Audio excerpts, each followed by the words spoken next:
Jack is a current BMW Motorrad salesperson. That's right. This is very brave of you to come on, mate. Thank you very much for approaching about coming on. Brave, stupid. I was going to say, have you thought this through? Right, folks, welcome back to Brew Time. Actually, before we do that, your surname, is it Greenhalgh? Greenhalgh? How do you pronounce it? I say Greenhalgh. Greenhalgh. Yeah. All right, okay, right, no worries. I've had everything in the past. So call me what you like. Awesome, I like it when people say that. Right, folks, welcome back to Brew Time. This week we have Jack Greenhalgh. Greenhalgh, yeah. That'll do. Yeah, that'll do. Fine. We got Jack. We got Jack with us. Jack is a current BMW Motorrad salesperson. Yes, that's right. This is very brave of you to come on, mate. Thank you very much for approaching about coming on. Brave, stupid. I was going to say, have you thought this through? I'll tell you what, there are a lot of questions. I don't know if you've had a look on social media, but there are a lot. Brief look, but didn't want to scare myself, so quick scan and then that was it. There's quite a few there. Okay. I tentatively had a little look through like the Instagram ones and Facebook ones just before I came on there. I tend to do that just before we start the podcast, just so I can scale, how many questions have we got through, and that dictates really how we attack the chat. Do you know what I mean? Yeah. Like, do we spend longer on finding out more about you, or have we literally got so many questions that we just have to crack on? Yeah. Otherwise, we'll be here for 7 hours like Mossy. There's a lot of questions, but I'd like to find out a little bit more about yourself, because obviously, looking at your Instagram, you've not always been a bike salesman. So, what's your story? How have you got to where you are today? Yeah, it's a bit of a long-winded one. So basically, where do I start? Essentially, long before I started work, I didn't take the path that I wanted to take. I wanted to join the army at 16. At the time, I was playing a lot of football 3 to 4 times a week, injured my back, couldn't get into the army, had to find a job. I had nothing, I had no backup plan. Ended up working in a warehouse, wanted to buy my own house and crack on in life, didn't want to stay where I was. Decided to become a HGV driver. So my stepdad does that, so he essentially got me into that, told me where to go, pointed me in the right direction. So I became a HGV driver, which I loved, which I genuinely mean that. I did actually love that job. I saw a lot of the country. I was essentially my own boss, because you are when you did what I did, which was long distance driving. So you have to time everything yourself, and you're fully in control of your destiny. All you get told is where you're going. So I enjoyed that side of it, being very independent, being left alone. But then I had kids. I've got 2 young kids. I wanted to be at home a little bit more. I essentially fell into this job. I got really lucky. I got an email one day whilst I was driving off Indeed saying I hadn't updated my account. Didn't know I had an Indeed account. Asking me what I was into and what I'd done before. And prior to me working in the warehouse, I'd sold electric mountain bikes for a little bit of time. Oh, yeah. And high-end mountain bikes and stuff. So put that in there. Never said that I wanted a sales job. Never said that I was interested in that side of the game. But then I got basically after updating my Indeed account, I got an email off the back of that saying, would I be interested in going for a job interview? Is it something that I'd want to do? And I said, yeah, definitely. And at the time, the dealer principal, I met him and we got on like a house on fire, passed me interviews with flying colours. My bike knowledge stood out because I've always been a biker since I was 16 and I did my CBT. Mm-hmm. So yeah, my bike knowledge stood out and he liked me. And he said, I'll ring you in a couple of days and let you know. And I've not even got the traffic lights at the top of the road. And he ran me and he said, why would I make you wait a couple of days? You're fine. Let's go for it. Spot on. So, wow. Yeah. Landed the dream job. So which one do you work at? Do you mind saying? You don't need to. Please don't feel like you are. I don't mind saying. I work at a Williams, which is the Manchester-based one. Oh, yeah. So it's quite a big dealership in the network. It's been around now for, get this right, 22, 23 years. So, yeah, it's been around a long time. It's got an excellent customer base, large reputation, big targets, I can say that. And it's a great dealership to work at. Is that the one Kate worked at, or Kate uses? Yeah. Yeah, it's the one Kate worked at, yeah. Ah, gotcha. Yeah, I thought I'd heard the name quite a few times before. Yeah, it's quite a big dealership, that, isn't it? It is, yeah, it is. It's a very big dealership. It's got a great customer base. Uh-huh. I really enjoy it there. I've got to know a lot of the customers, which is probably the best part of the job, to be honest with you. Yeah. It's like being part of a little bike community. So what's your bike history then? You said you passed your CBT at 16. Yeah. So what's been in the stable?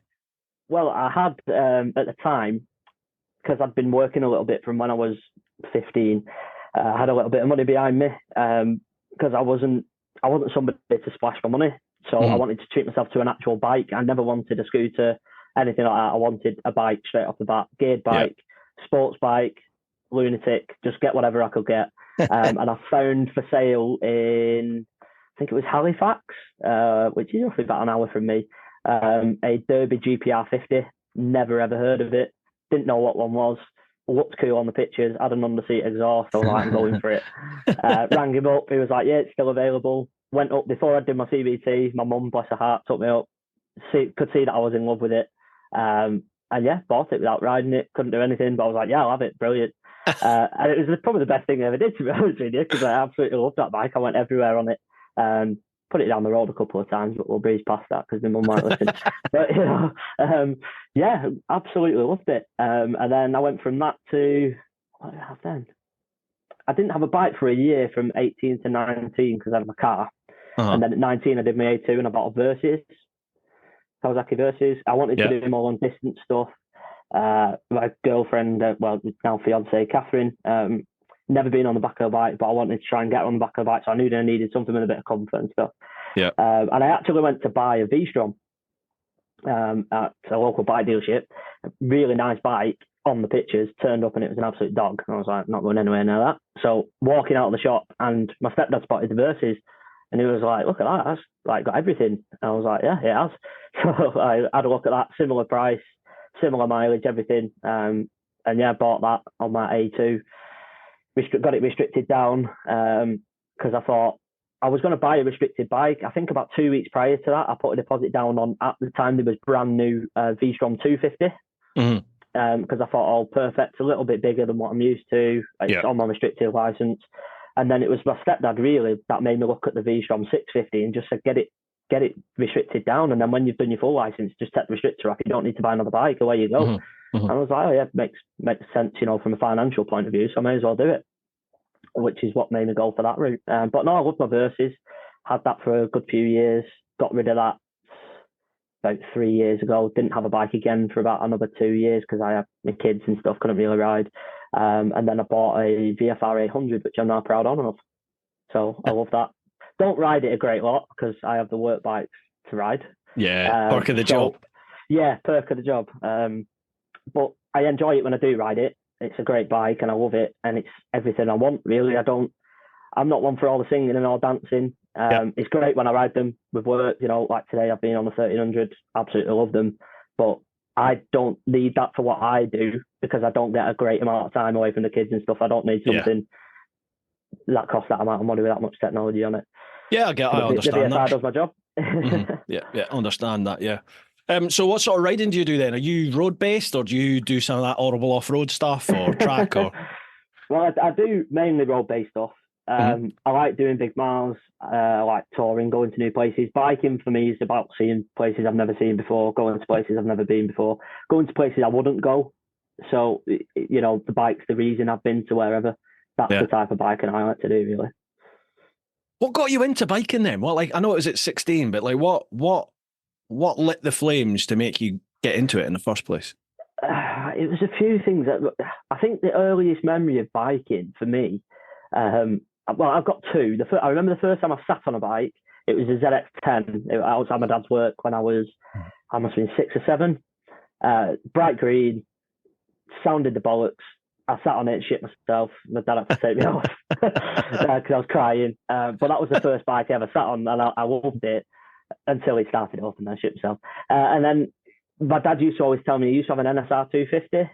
Obviously, that was before I was born, and he used to sing its praises all the time and go on about it. So part of me from that side, I always wanted to have a bike anyway. But like when I was younger, my dad never rode a bike in my lifetime. He got rid of it before I was born. But he just mentioned it. And then, it was mainly them two factors. And then I had a mini moto when I was a kid. my dad bought me that. I was learning to ride it down the drive, and at my mum's was like a long driveway. Mm-hmm. And I started at the top, and at the bottom was bushes, and I rode straight into the bush. Just had my helmet on, thorn bush, cut my arm to pieces. My mum comes out the house screaming, shouting at my dad. He's getting me out the bush. And I've just always, I don't know, I can't pinpoint one particular point. It's just like a series of little things. I've always wanted to do it. And I think the final thing that sort of pushed it over for me was when I was 15, my dad passed away. And I always wanted to do something with him. We used to go fishing a lot and clay pigeon shooting and stuff, but I always had a desire to do something with my dad, travel, something a little bit different. I don't know what it was at the time. I just always wanted to do something a bit different. And then when my dad did pass away, him and my mum was like massive savers. They hardly ever spent money. They were just wanted to retire as young as they could and spend as much time. And then my mum's sort of mindset changed, and she was just like, do you know what? Your dad never got to see any of the work he put in, so you just need to enjoy yourself and live every day. Live your life, bro. Live your life. Live your life. Exactly that. Yeah, and I've actually got it tattooed on me now, my mum's handwriting there, but it says enjoy every day as if it's your last. And you've got to, haven't you? And I think that was probably the final thing. I was just like, right, that's it. I'm doing something now, and it gets my thrills out. It's where I'm happy. And that's sort of what led me to it, I think. Got you. I think we sing from the same song sheet, pal. Yeah, absolutely. Dude, there's no polite way of saying this. There's a shit ton of questions for us to get through, loads. So I think the sooner we attack this, the better. Otherwise, this could be a real long one. Folks, hopefully I've managed to tweak Jack's audio. He's using some AirPods. Sometimes the audio from them can be a little bit tinny, and it seems to be tonight. But hopefully we've managed to tweak it in post and you're bearing with us. If I've not, then my apologies, but stick with it. It'll be worth it. Okay, first off, we're going to head to Patreon. So the clan over there, so that's patreon.com/TeapotOne. First up, Charlie Callard. Evening, gents. Hope you're both fit and well. So my questions. What, in your opinions, are the best and worst bikes from BMW and why? Ooh. Now, I appreciate you're going to have to be a little bit tactful here, or you may want to be tactful here. So, we understand that. Yeah. But over to you. I think it's a personal question, that. No, I don't. What I mean by that is it's definitely personal. For me, the best bike to do, and I'm only saying this because I've only just ridden it and I fell in love with it instantly, is the new 900 GSA. Oh, yeah. Reason being for that, after 5-10 minutes of riding it, I straight away thought, where is there somebody in the world that doesn't need this bike or want this bike? It can do everything. Reminded me a lot of the 1250 GSA. And obviously that's a very capable bike. I know you're a regular GS fan rather than the GSA, but they're both good bikes. But the 900, I think with that like middleweight category now, they're sort of getting so big. They're big bikes now. Yeah. 900 is not a small bike. It's over 100 brake horsepower. It's physically a big bike. I'm not that tall. I struggle to touch the floor a bit on it. Yeah. But I'd say as an all-rounder and as a one-off bike, it can do everything. You can put your missus on the back. You can put 3-box luggage on it. Away you go. You can take your luggage off and have your fun in the twisters as well. So I think it can do a bit of everything with that.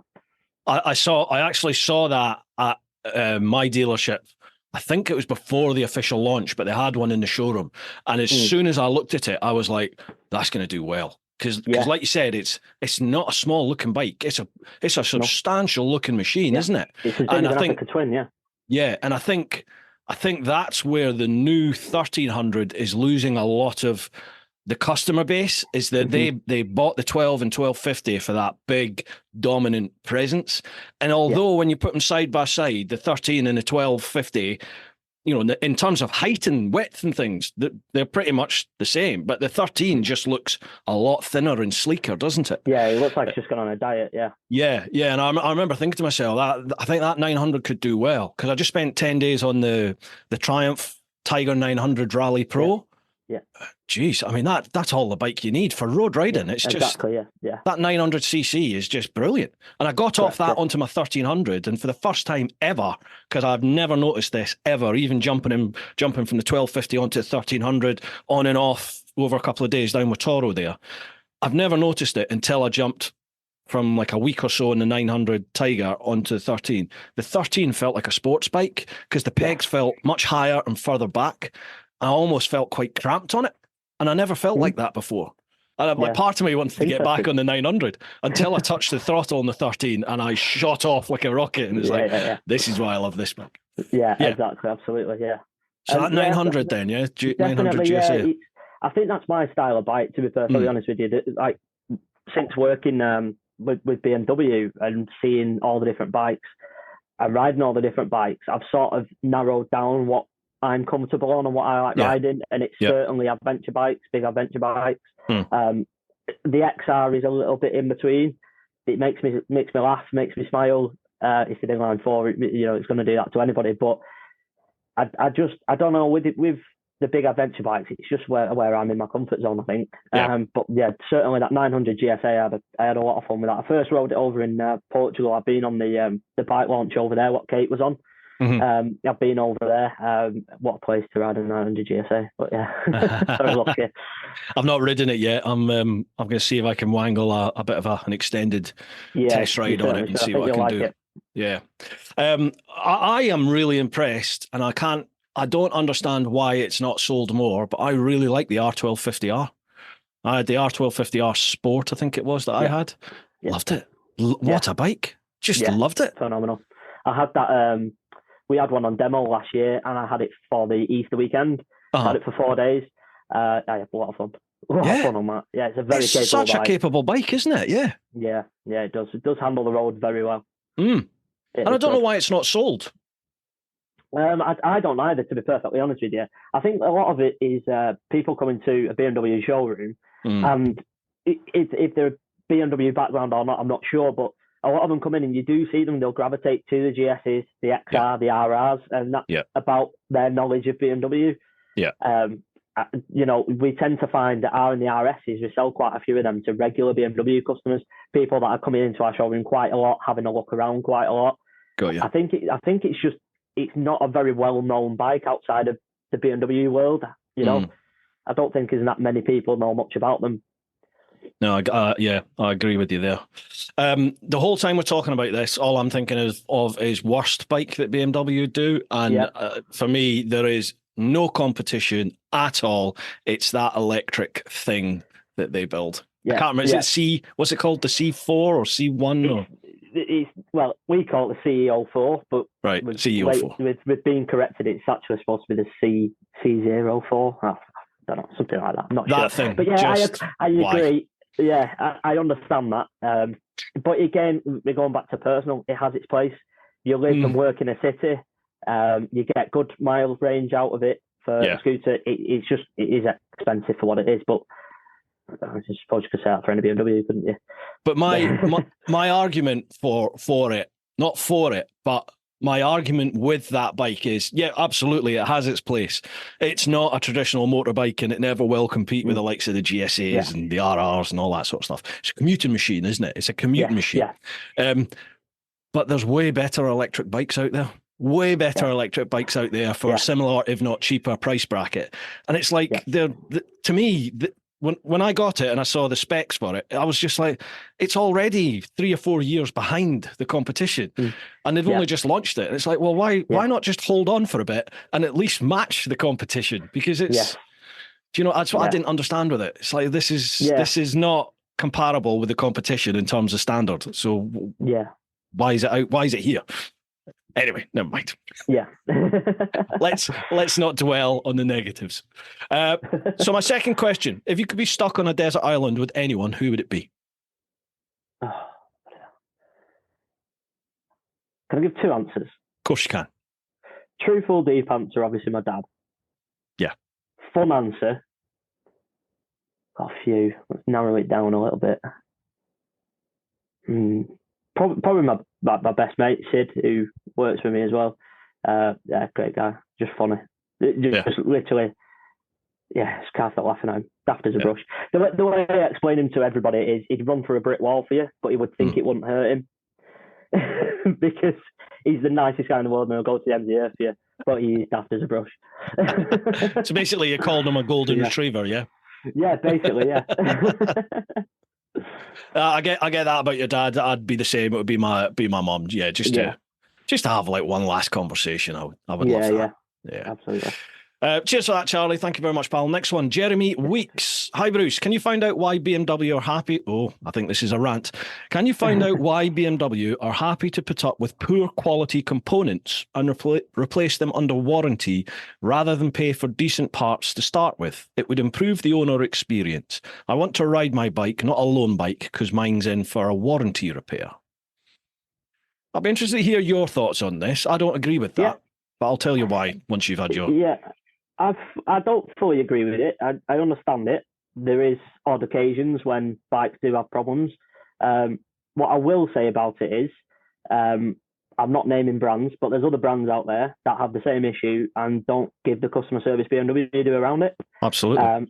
So they don't put you on a loan bike. So you've mentioned about a loan bike there. There's brands out there that'll take your bike for 3, 4, 5 weeks and not put you on a loan bike. Yeah, they will. There's other brands out there that won't hold their hands up. They will just say, not a warranty issue, not caused by us, caused by whatever. So it is frustrating. But what, like I said, one thing BMW are really good at is that customer experience around, how can I say it? The way they react to a problem. Yeah. That's sort of where BMW pride their customer experience. Problems happen. They happen with every single bike brand. If you know a bike brand that doesn't have an issue, then please let me know what it is. But every single one does. It's how you react to them, and that's what BMW are more focused on. Yeah. Like I said, I understand because I do see some bikes come in where they do have a poor quality component on it, but I've never once since working at Williams heard our service team or our technicians turn around and go, "Well, we're not replacing that." They always go, "Yeah, hand it in. Let us have a look at it. Let's put it to BMW. Let's see what they say." And 9 times out of 10, it's very, very rare they say we won't cover it. No, so I totally agree with you. Look, that in a sense, in a nutshell, was going to be my argument against what you said there, Jeremy, in that BMW do own. They absolutely 100% own when there's an issue with one of the bikes or a part. It might only be 2 or 3 instances, but if those 2, 3 instances worldwide are serious enough, BMW do a global recall, and I don't know a single other manufacturer out there that does that. Step back a minute and have a think about how much that hit them financially to do stuff like that. We're not talking about one recall either. They've done, at least I would say 3, possibly 4 global recalls within the last few years. That's got to pinch. That's got to be hitting them financially. But they do it. And like you said, they look after you when they do it. About poor quality component parts, I hear a lot of people going, they're just cheap Chinese rubbish. I would like to say, find a manufacturer, find a bike that is available today that hasn't got component parts made in China, Thailand, India, places like that. Absolutely. Vast majority of them are. And if they weren't, you would be paying a damn sight more than we currently do. Well, they wouldn't pay it. No, you Nobody wouldn't. would pay it. Yeah. No, you wouldn't.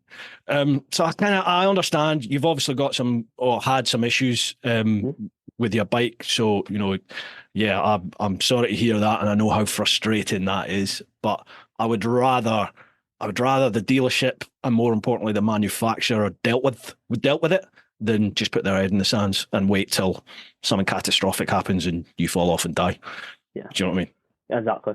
Yeah. That would be my argument. Anyway, right. Adam Shand. Hi both. Looking forward to this one and learning more about the trade. Having just been around looking for the best deal on my new bike, I'm wondering if I've got the best deal. First question. Is being a motorcycle salesman really as cool a job as it seems? I imagine we'd all like to work in the industry. Yeah, for me it is, absolutely. It's hard, I'll tell you that. It's a tough job. I certainly thought it was going to be a hell of a lot easier than it is. Right. I can only speak for myself on that one, but I certainly did. But it's not. It's a tough gig. It's full on every single day, from the second you walk in the door to the second you leave. And sometimes you don't leave, you go home, but you're still thinking about work in the back of your head. I know I am today. I've been off for 4 days because I've been over in Portugal, which I've been lucky to do. But in the back of my mind now, I know I've got 4 bikes going out tomorrow on handovers. I don't know 100% if they're all bang on. I've been told they are, but because I'm not there to oversee it. So it's a stressful job. It's a tough job in that respect, but it is at the same time the ultimate job for a biker. I think it's brilliant. Like today, I've been out with 12 people that we've done a charity ride for Manchester Children's Hospital, which I organised through the dealership. We've been out for a nice ride through the Peak District and stuff. Obviously, weather's been brilliant. So yeah, it's, you get to do nice stuff like that as well. So yeah, for me, it is a pretty cool job. I am very lucky to do it. From working away 5 days a week in a HGV to being surrounded by motorbikes all day. Living the dream really. And in the sense that you said it's a lot harder than you thought it was going to be. Yeah. What can you give us an idea? Like what's harder than you thought it would be, or what's making it hard? I think what makes it quite difficult is there's a number of things, but I think the main one is how competitive the market is. Someone comes in, we've got, every BMW dealer has one, but we've got a lot of very good deals on this month. There's a lot of bike changes, the 850 going to the 900, so on. The 1250 GSA is, everyone knows that's sort of coming towards the end of its life now. So there's strong deals on that. And it's very competitive. If we'll do it for 18 grand, someone will do it for 17,999, and it doesn't stop. So you're just chasing your tail all the time, it feels, but it's fun, it's enjoyable with that, but it is a tough job. It's a very tough job. And I think the other thing that does it is the brand, because of the expectations are right up at the top. Yeah. They never want them to drop. So it doesn't matter if you've got 15 customers on the go. All them 15 customers want 100% of your attention, 100% of the time, and expect nothing less, which is rightly so. They're paying a lot of money. I'm not saying there's anything wrong with that. There's not. I'd be the same. But yeah, that's probably the hardest part, is just keeping that attention up. I'm certainly mentally more tired now than I probably ever have been in my life, really. And I've got 2 kids under 5, so. And how's it working out then with the balance for home life? Has it been beneficial? Yeah, you definitely get more time at home. 100%, yeah. I wake up with my kids every morning. I put them to bed every night. You can't beat that. Can't beat that. You don't get these everyone says it, don't they? But you don't get these early years with your kids back. My son, I was chatting with some mates from uni who've known me. I was at uni when my son was born. I was like 21 years of age. So my mates were there all the way through it. And, they were asking, how's Ellis getting on, my boy? And I was like, yeah, he's fine. And then it suddenly dawned on us all. And we were like, he's going to be 30 soon. And we were like, oh my God, yeah, he will be. Like another 3 years or so. And he's going to be 30 years of age. How the hell did that happen? Yeah, it's crazy, isn't it? Flies. Yeah, absolutely flies. Retracing steps a little bit, you said about the 1250 GSA, some deals coming on it. Do you know anything maybe that you want to tell us about, like a world exclusive? Maybe absolutely nothing. No. It's staying the 1250 forever. There's no new bike. Oh, I'll tell you what, I'm itching, but I'm not going to say anything. But no, I think I know what you know. I genuinely, I don't know a great lot. I've not seen the new bike before anyone says that. No idea what it's going to look like. I know a few little bits of information about it. How true they are, I'm not sure. And I know roughly when we should be expecting it, but that's about it. It's all hearsay sort of thing. BMW, to be fair, talking about them as a brand, they're quite good at keeping things under wraps. And if you know something about a BMW, that's probably because they want you to know it. They're very good at getting the word out there in ways that they want to. Let's put it that way. Yeah. So I don't know a great lot. Yeah, I know. I'm ready to burst, but I'm not saying anything. Yeah. I'm not going to say anything.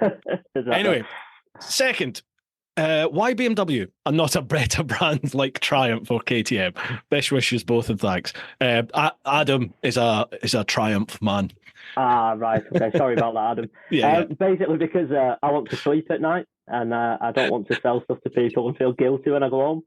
So that's basically the reason. Oh, it's all yours. That's all yours. Yeah, that's fine. I'll own that one.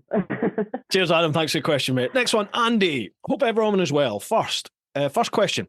How do you see the future of dealerships with new models, with manufacturers taking full control or even being online only? Well, hope everyone was well. First question. How do you see the future of dealerships with new models, with manufacturers taking full control or even being online only? So, I think, are you talking about is there going to be a demise of independent, like franchise-free dealerships? Is that what you mean, Andy? Because obviously BMW dealerships are all I mean, are you franchises from BMW themselves, aren't you? I don't think. Yeah. Is there an actual BMW dealership now? Yes. Park Lane in London used to be one, but I don't know if it still is. North Oxford, I think, still are. Okay. For memory. Right. So yeah, there is a few. I'm assuming he's meaning sort of like what Mercedes do in the cars. Right. So Mercedes, there's no franchises.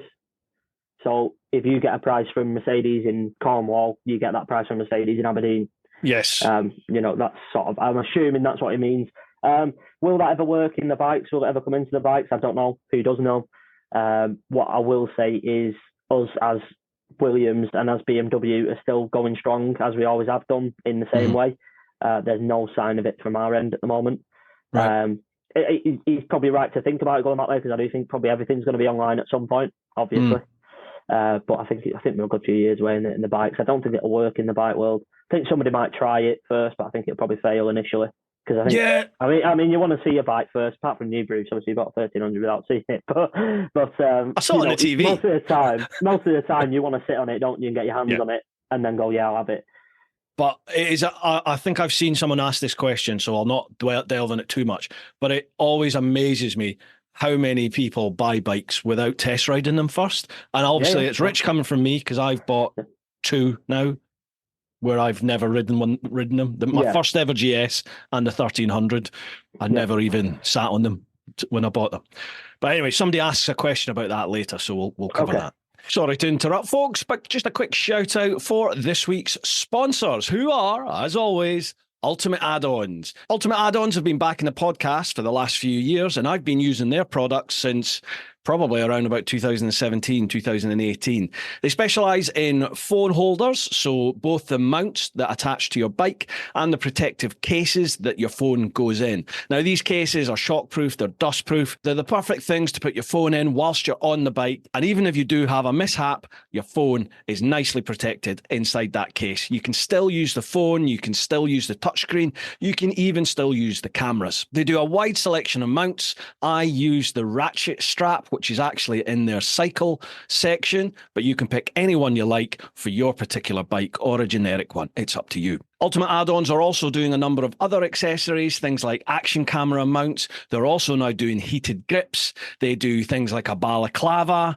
USB, USB-C, power adapters, lots of different things. Head to their website, check out the products, and if you use the code TeapotOne with the number 10, TeapotOne10, then you will get 10% off. A massive thanks to Ultimate Add-ons for all your support. And a massive shout out to all of you over in the clan, over on Patreons, patreon.com/TeapotOne. I literally could not do this full time without your support, folks. So thank you from the bottom of my heart for going that extra mile with your support. You're also the backbone of the Brew Time podcast with all your questions. So keep them coming and we'll go from strength to strength. Going online only. See, I've seen it with a few BMW dealerships, which the dealerships were brilliant. They really were good motorbike BMW dealerships. And then someone else bought like the franchise or took over that. And they didn't really have a clue about bikes, but they were BMW car orientated. And both of them, both those dealerships, they try to run the bikes like they do with the cars. And it just doesn't work. Nope. It just changed the dealership. And I just don't bother going back anymore. Like, it's just not the same experience. No, exactly. Because it is different. It's a different market, isn't it? It does, yeah. And I think going back to a couple of questions ago about, like when you mentioned about what's hard about the job, one of the things that is difficult is there is a lot of online stuff, more than what I thought there would be. I probably, to put a percentage on it, a month, I'd probably sell 60% to someone who initially comes through online rather than in the showroom. Wow. So someone that'll send an inquiry in online, they'll message on through Auto Trader or whatever. I'd probably say 65% of my deals a month is done that way. They'll eventually come into the showroom, they'll come for a test ride, they'll come down for an appointment, whatever. But the initial contact comes through the online sort of world. So there's a lot. Well, I'm assuming there's a lot less, and I'm saying that because I went into Williams before I worked there because my stepdad was a customer. But the showrooms are a lot less busy with people who are there for the first time to see a bike. Most of the people have already looked at it online, they've already read up on about it. So it's not the first point of contact anymore, being in the showroom, I don't think. All right, got you. Yeah, it'd be interesting to see how it goes, won't it? Second question from Andy. How many customers buy a bike? Oh, it was Andy. How many customers buy a bike without taking a test ride, and do any of those decide it's not for them? Yeah. Do you get negativity ever from the test ride? Yeah, we do get a few. It's all about their expectations before they go out. Is where the negativity comes from, and what they've ridden before. That's a big factor. But we don't get a great lot. Most of it's obviously good stuff. I think TMF says it all the time, doesn't it? No one makes a bad bike anymore, which is true. No one does. But again, it's all about expectations. If you're expecting to get on a bike and it absolutely blow your socks off, but you're getting onto a G3 10R, then it's not going to blow your socks off. But if you're getting onto a G3 10R and thinking, is it comfortable for commuting through a town, and is it nippy enough to get through traffic, then you're going to get on it and go, buddy hell, this is brilliant. So it's all about your expectations before you go out anyway. Absolutely. But yeah, we do get a lot of test rides and that side of things, which most of them positive. Yeah, like I remember chatting with a salesman at a BMW place, and in fact, I think it was somebody I actually used to work with, and then they ended up getting a job, and I met them at the dealership. Oh, how long have you been working here? Blah, blah, blah, blah, blah, blah. And they were just like, mate, this is the easiest job I've ever had. He said, you give somebody the keys, he says, they come back, especially if it's a GS, they come back, they're buying it.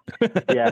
A little story on that there. You won't mind me saying, one of my customers called Andre, one of my first ones that I remember when I first started with Williams, and he came in on the double R, and he's a really funny character, and he was like a really relaxed guy straight away. It was as if he knew me forever, and he just walked up to my desk, and I can't remember what I was doing. I think I was putting something in my cupboard, and he just went, "I'm really sorry to bother you. Can I take a GSA out?" And I was like, "Yeah, of course you can." I was like, "Sit down, have a chat. Let's have a look at what we can do for you." So he sits down, and he was on a double R. He was the only one in his friend group that was on a double R. Yeah. Never ride a GS. I'm never having anything else. It's an RR or nothing. And he was like, all my mates are hounding me, telling me to go and ride a GSA. So I'm going to ride it, ring them, tell them it's crap, and ride off. So I started laughing, and I was like, listen, take it, because if you can ring them after you've come back on a GSA and tell them it's crap, then it's worth you taking the bike out. So I give him the keys, get him on the insurance, off he goes on the bike. Comes back 15 minutes later. I went, oh, you mustn't have liked it then. You've been 15 minutes. 15 minutes. I said, I put you out for 2 hours. He went, yeah, no, I need one. So that was it. Then he's looking around the showroom. I get him onto one. He buys it. And then he comes to day of handover, and he walks in, and his face is on the floor. And I said, Andre, what's wrong with you? Like, you're coming to put your new bike up. And he went, I just feel like I've ridden to my funeral. I'm getting off a double R and getting on a GSA. Yeah, it's a bit different. A little bit different. A little bit different, yeah. Absolutely. But no, he's literally a few weeks ago came in for his 12-month service, stuck him out on a 1300, and he come back and bought a 1300 off me. So. Jeez. Wow. Yeah. Good lad. Yeah, good lad. Final question from Andy. Final question. Fortnine suggested that current motorcycle dealerships model is based on to place the risk and cost with dealers rather than manufacturers. What do you think? Did you understand that? Fortnine suggested that the current motorcycle dealership model is based on placing the risk and cost with dealers rather than manufacturers.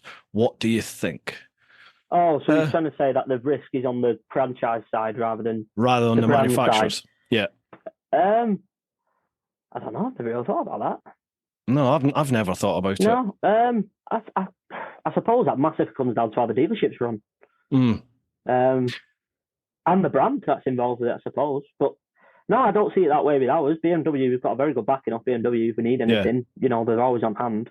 It's certainly not sort of, here's the bikes, you're on your own. It's how does it work with a dealership then? Do you like buy a stock from BMW, they ship it to you, and then it's up to you to sell it at whatever price you think you can to make profit and ship everything? Or do they give it to you like almost in credit, so there's no actual payment for the stock? How does that work? So it's different for each dealership. Right. Essentially, I can only speak for my own. So Williams, we own all of our own stock. We buy for it. We pay BMW for that. It's all ours. We're fortunate. We're a very cash-rich company, so we do that because they've been around for so long. Williams, I've worked with BMW for so long. We've got a real good relationship with them. So all of our stock is our stock. It's bought and paid for by ourselves. in terms of selling it and how that's priced, obviously we have an RRP, and on the road price to go by, as does everybody else. Your discount is realistically, depending on the model, is down to yourself as a dealership. But obviously, you've got to factor in your profits in that. And there's two types of profits without going into too much detail, but there is two types of profits depending on bonuses and targets hit and stuff. So you've got to factor in that as well.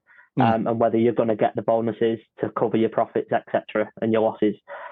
So yeah, it's there's a million different variants in that without me going into too much detail, because I don't want to say too much. But in a nutshell, it is down to the dealership what they sell a bike for. Of course it is, but it's always within reason. At the end of the day, you've got to remember we're a business. They've got to make money. They've got to pay me. They've got to put the lights on. They've got to fill up the coffee machine that everyone comes and drinks from, and fill the fridge up full of drinks that everyone drinks from. So there's all that sort of factor into it as well. Yeah. I remember seeing, I don't know if I should name names, but there was a massive dealership which was effectively, I think it was basically where Fowler's was before it is now Fowler's, but there were it went through two different names in reasonably quick succession in a matter of say 5 years. And they used to offer bikes at incredible prices. Like I remember when the GSX-Rs, the GSX-R 1000, when that first went over 10 grand, I think it went to like 11 grand. Well, I could still go to them and get a GSX-R 1000 for a brand new one for 9 grand. Yeah. And I was just like, how are they doing this? Well, I know how they were doing that, because they went out of business pretty damn quick, didn't they? So there you go. Yeah, exactly. Yeah. That's it. But that sort of stuff used to happen quite a bit. I remember when I got into biking in 2008 to basically until like 2012-ish, I remember seeing a lot of companies being around, just doing amazing prices, but they'd last 6 months and then disappear. Yeah, exactly. Pointless, isn't it? Well, yeah. Cheers for that one, Andy. Next one, Adam Shand. Sorry, another question.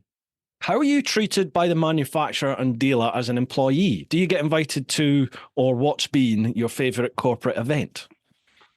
Box clever here. I've just come back. I'm very lucky. I've just come back from Portugal on the training for we rode the R12, R1290, 800 GS, 900 GS, 900 GSA.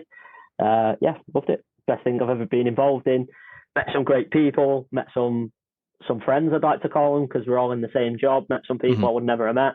Great event to be involved in. Got paid for being in Portugal and riding bikes. So brilliant. Awesome. Yeah, sounds good. Does sound good. I saw a lot of people away on on that launch, the R12 and the GS 900. Yeah, looked a goodie that. Yeah, that's good. And what are they like as an employee, as an employer, BMW? See, that's a difficult one to answer, because I'm technically not employed by BMW. I'm employed by Williams.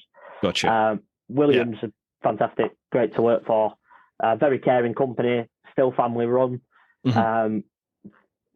They know all of their employees and get to know you as well, and make an effort to know you. They're very rewarding. Is that the right word? I suppose. They like to throw things about and encourage you to do better whenever you can. Give you all the help and support you need. BMW side of things, I'd assume they're brilliant to work for, because everyone that I met on the PLT that's worked for them has worked for them for 20 years. You don't work for somebody for 20 years if they're crap to work for. So they've all been there forever, so they don't tend to leave. So it must be good to work for them. What I like about that brand is that pretty much wherever I go in the world, if I step foot into particular a BMW bike, a BMW Motorrad dealership, although they're all slightly different, everyone tweaks their setup just slightly different to make it, unique to them. But you know that you're in a BMW dealership, and you know that you're going to get that level of customer care anywhere. You're going to get the same thing. And if you don't, if you let BMW know about it, they do something about it. Do you know what I mean? It's like, and I like that, because there's nothing worse than having spent a considerable amount of money on a bike, and then you just get treated like utter shite by a dealership. They couldn't care less, when you phone up and ask for a bit of help, or, any chance I could get the bike serviced in like 2 weeks? Is there anything at all that you can do? Some of them, I've had people just laugh, and you're like, that doesn't help. I know it's short notice, but at any chance, is there anything you can do? I'll come and wait all day if I need to. Yeah, exactly. No, I think I think what's good about that with BMW is they don't, for us as the employees, they don't ram it down your throat. So it's not like they're on the phone to us every day going, Jack, these are the standards. This is what you need to do. You should be doing this. You shouldn't be doing that. That you hardly ever hear of them, but they're like silent assassins. You know they're watching you. You know what they expect, and if your levels drop, they'll be on to you and they'll tell you. So it's no news is good news. If you don't hear of them, you know you're doing it right, because you will hear of them if you're not. And that's what they're very good at. They don't, like I said, they don't force it down your throat. They're not on the phone to you all the time moaning about something. They're very clever with how they go about it. But I suppose that's how they've done it for so many years and kept that sort of brand up, isn't it? No, yeah, absolutely. Right, cheers for that one, Adam. Next one, Triumph Explorer. Evening, gents. BMW indicators. They work on motorcycles, so why not on cars? Apart from the design on the new 1300 GS, which Bruce loves. Yes, that integrated tail light, brake light indicator. Why have they done that? I know you've got no say in this at all, Jack, but why have they done that? Yeah, I don't know is my honest answer. It's a tough one. I mean, again, it's a personal thing, isn't it? But I see what everybody else sees. I think it is. It's dangerous. We do get some customers coming in and they love the design of it. I think the people that haven't thought about the safety aspect love it. Yeah. I think the people that have thought about the safety aspect potentially worry about it. Again, I suppose the only thing I can say is BMW would have definitely thought about it, wouldn't they? So they must deem it safe. I can't imagine BMW putting indicators on a bike for 20 grand plus and thinking that they're not safe. They must think they're safe. I mean, they must. But you're right. What everybody else sees. I do get it. They must have done loads and loads and loads of tests on it. For sure, they must have. It's BMW. They're German, for God's sake, so they don't do anything without looking at analytics and looking at statistics. That's just in their very nature. And I can't understand how that integrated setup is even comparable with a definite separate indicator brake light. Because they sort of introduced it on the 1250, didn't they? They did, yeah. Because they still had the centre light, but it didn't do anything. Essentially, it was off until you was on the brakes. But the brakes and the indicators were still in the indicators as well. So you sort of had both on the 1250. So I don't know. I think it's something they probably looked at over a longer period of time and just chose to go down the route of these indicators. But I don't know. I find it quite interesting, really, that subject. Myself personally, I do prefer a designated brake light. Absolutely, yeah. But, I hate it. If you're following somebody that has that, if you're following someone that has the integrated lights, that's how I found out about it, because I was following somebody else on a GS, a 1250 GS, and I was like, "What's going on with your backlights?" Because I bought an early 1250 GS and like a 2021, and that had separate brake light indicators. But about 3 months after I bought mine, the next production line of those 1250s, they were all integrated. And I think theirs was even a 2020 plate, same as mine, but their back was all integrated and not like mine. And I was like, I hate that. I don't like that. That's horrible. It's quite off-putting when you're following people that were like that. It is, It is difficult to say. I do get it. Yeah. Anyway, Dave Salmons. Evening, Bruce. As someone who's very much considering delving into the world of BMW, do it, Dave, do it. Specifically, a GS adventure. It's just a fat GS. Get the GS. Maybe hang on a little bit. That's all I'm going to say. Into the 1200 or 1250. Is there any particular faults to be aware of with the adventure models when looking at used bikes? And then he's got a second question, so we'll cover the first part first. So 1200, 1250, GS or GS adventure, common faults to look out for second-hand bikes. Biggest thing sticks to my mind is corrosion. Biggest thing. Just look out for it. If there's the slightest sign of it, stay clear of the bike. Now, what I would say about that is, depending on the age you're looking at, certainly look for a black engine rather than a silver one. The silver ones seem to have suffered with it a little bit more. Not sure why. Don't know whether it's something to do with the paint. I wasn't selling them at the time, so I can't really comment on how it was made or whatever. But certainly look for a black engined one. And just check for that. So check round the connection to the gearbox, check round the connection towards the cylinder heads, all around there. Check the bottoms there, underneath. Drive shaft, check that as well for corrosion. Other than that, really, quickest thing to do, if I'm not sure whether, was it Dave who asked the question? Dave, Dave Salmons. Dave, if I'm not sure where you're looking, Dave, but if you're looking at a dealership, you should be okay. But if you're looking for private, then check the rear shock. So when the bike's switched off, just quickly bounce the back. It shouldn't move. If it does move and it's bouncing like a pogo stick, then the rear shock's gone. Yeah. Avoid that at all costs, because it's pointless trying to fix that, because there is no fix really without spending at least $3,000. So stay well clear of them. But if you're in a dealership, that would have been checked anyway, so you'll be okay. But if you're buying private, just watch for them. But they're sort of the two biggest things. Just look for the normal stuff. Look for a clean bike. Check the brake pads, check the tires. Simple stuff like that. Yeah, the front shock will go as well. Pretty much, almost at 3 years, the front shock can start going. Well, that's a bit unfair because I had 50,000 miles, but it does go. Since mine went, I've had quite a few people contacting me saying, yeah, mine went almost just after 3 years, almost like the switch goes. The warranty ends, front shock goes. So look for some knocking in the front.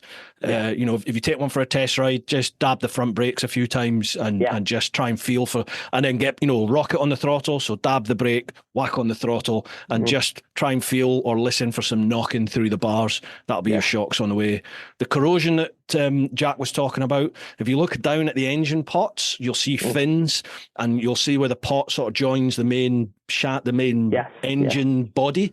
Have a look there, and if you start to see like bubbling along there, that's a corrosion. Mine got that literally, a matter of months before I got rid of it. It appeared, and then it came on really quick. It was clean until a couple of months before, and then bang, it was on it.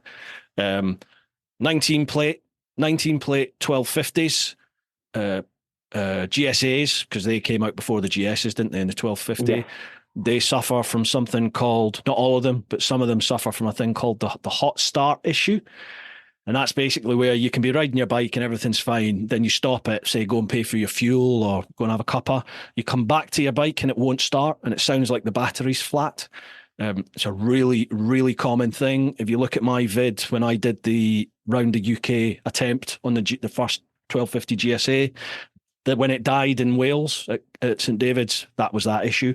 Because by the time recovery turns up 4 or 5 hours later, the bike starts first time. So as soon as it cools, it will start. But that's what that issue is. I think that's about it. Yeah. Spokes, but they sorted that, didn't they? Yeah, spokes they sorted out, and I think that's pretty self-explanatory anyway. If you're looking at a fairly clean bike, you'll tend to find around the spokes and the rims are all right anyway. But just look for like little white marks coming away from where the spokes meet the wheel, and that's just the onset of corrosion. But again, that's something that you'd look out for on any bike really. But yeah, they're the main things. That's all it is really. It's a great bike. Just buy one anyway. And if you buy it from a BMW dealership second hand, it comes with the extended warranty anyway, doesn't it? Yeah, 2 years. Yeah, if it's an authorised used bike, that is. So make sure when you're buying it, you ask that question. Just make sure it does fall under the authorised used bike warranty. You might hear a salesman say, "Is it an AUB bike?" That's what it means. Authorised used bike. You get 2 years, and that's full warranty. So roadside assistance, European wide. Yeah. Dave, spend the money, and I would say spend the money, get it from a proper BMW dealership, and make sure it's got that warranty, because that warranty is watertight, and it'll save you thousands on a second-hand bike especially. So make sure you do that. Secondly, what would be the highest mileage Jack would recommend considering for a second-hand bike? It all depends on service history and how well the bike's been looked after. If it's been serviced on the dot every time, every 6,000 miles or every 12 months, honestly, as long as the bike's clean, you could buy one on 55, 60, 70,000 miles and it will still run absolutely fine, and it will last you a long time. You can pick one up with 5,000 miles on the clock that's never been cleaned, never been serviced, and it'll be an absolute pig to own. So mileage-wise, it sort of just bounces it off as a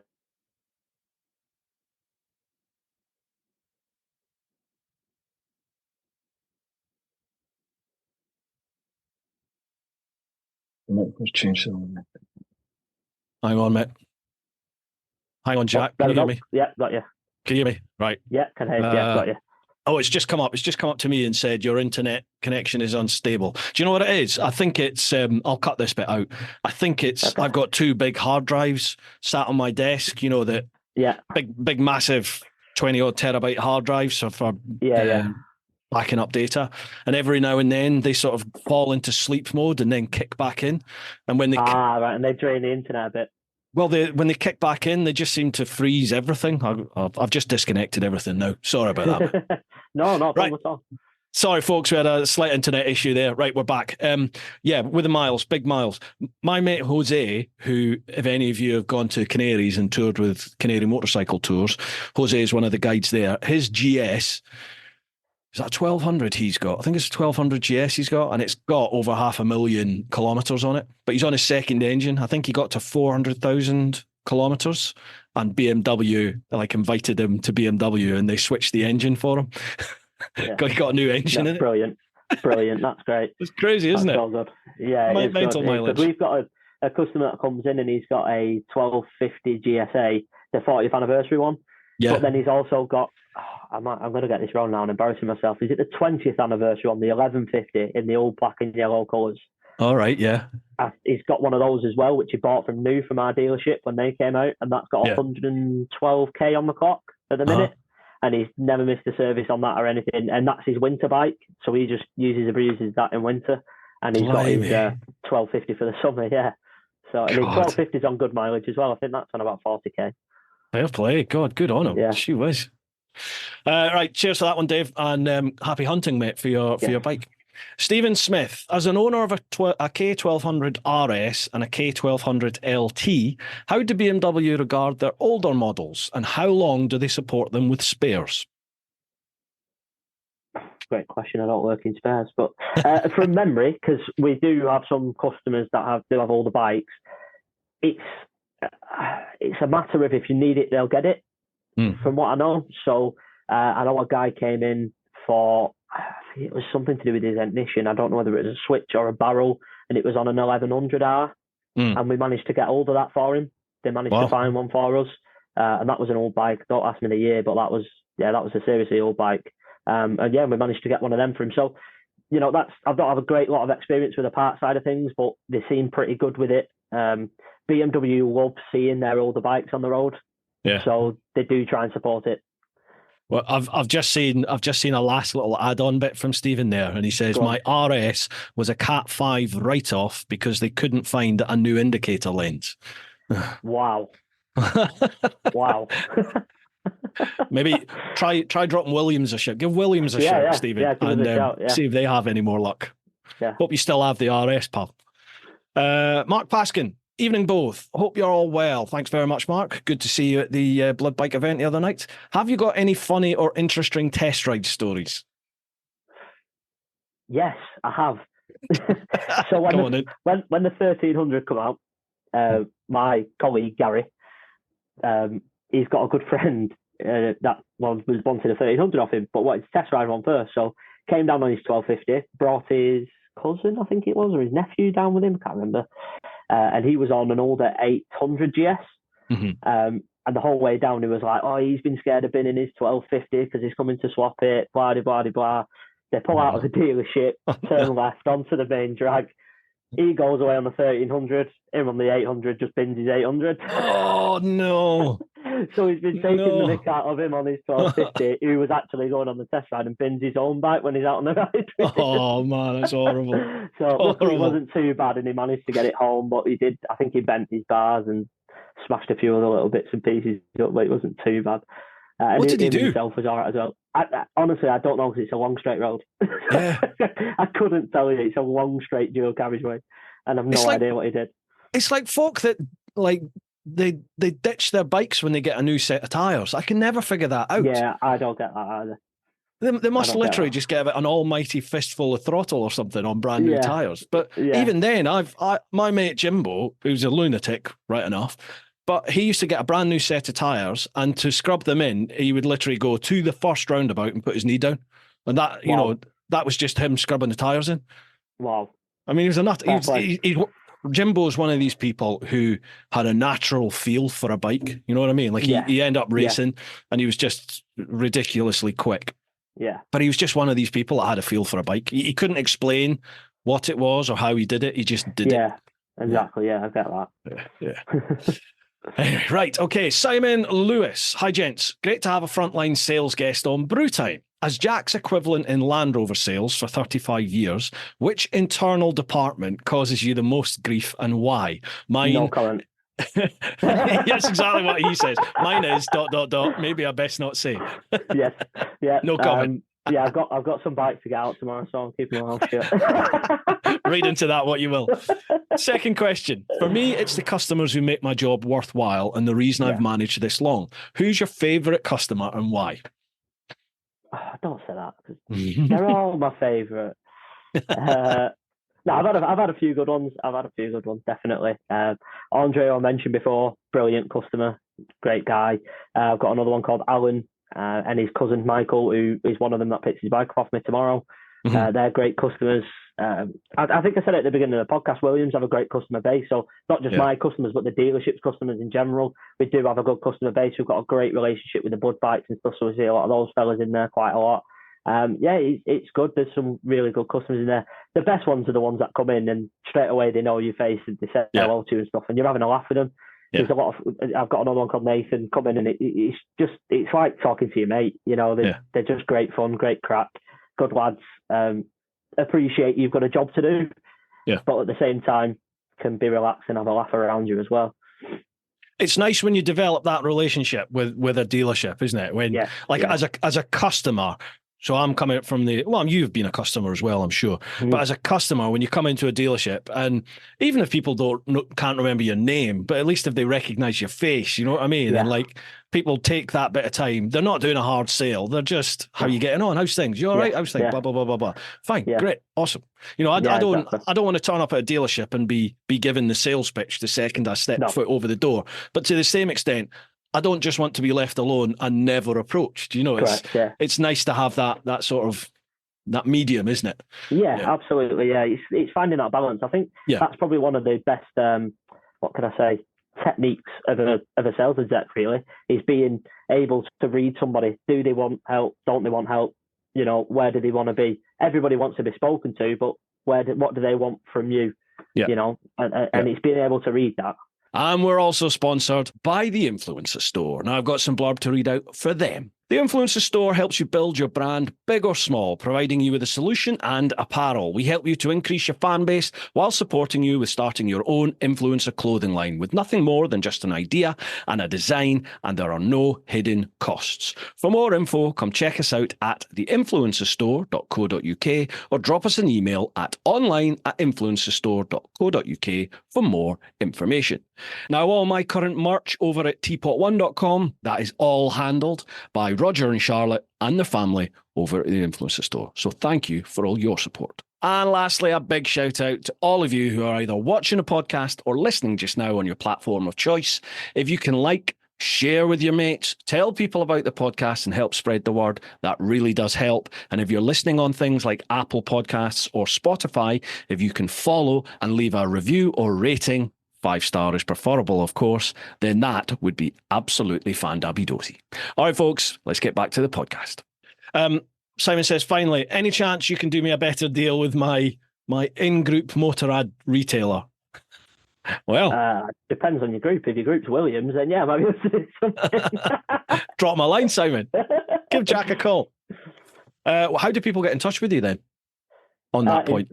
Instagram. Choose my Instagram. Okay. I think you tagged me in a post, didn't you? So be on there. It'll be in the description down below, folks. In the description. Bruce knows what he's doing. But yeah, jack.e.greenhalgh, just type that into Instagram. You'll see me. I'll be some sort of BMW be on a picture somewhere. Nice one. Make sure you give him a shout, Simon. Next one, Louise Worsfold. Evening. How you doing, Louise? You're both in charge of the Department for Transport and are allowed to change 3 things to do with roads or highways. What are they? I've got 2 straight away. I've got 1 straight away. Go on, what's your one? Me. Cyclist. Go on, what? Burn them all! No, Jesus Christ. Right, cyclist. So, first things first, absolutely fine with people riding on the road if you want to ride on the road. That's what they want to do, crack on, that's fine. Second thing about that, though, make sure you abide by the buddy rules.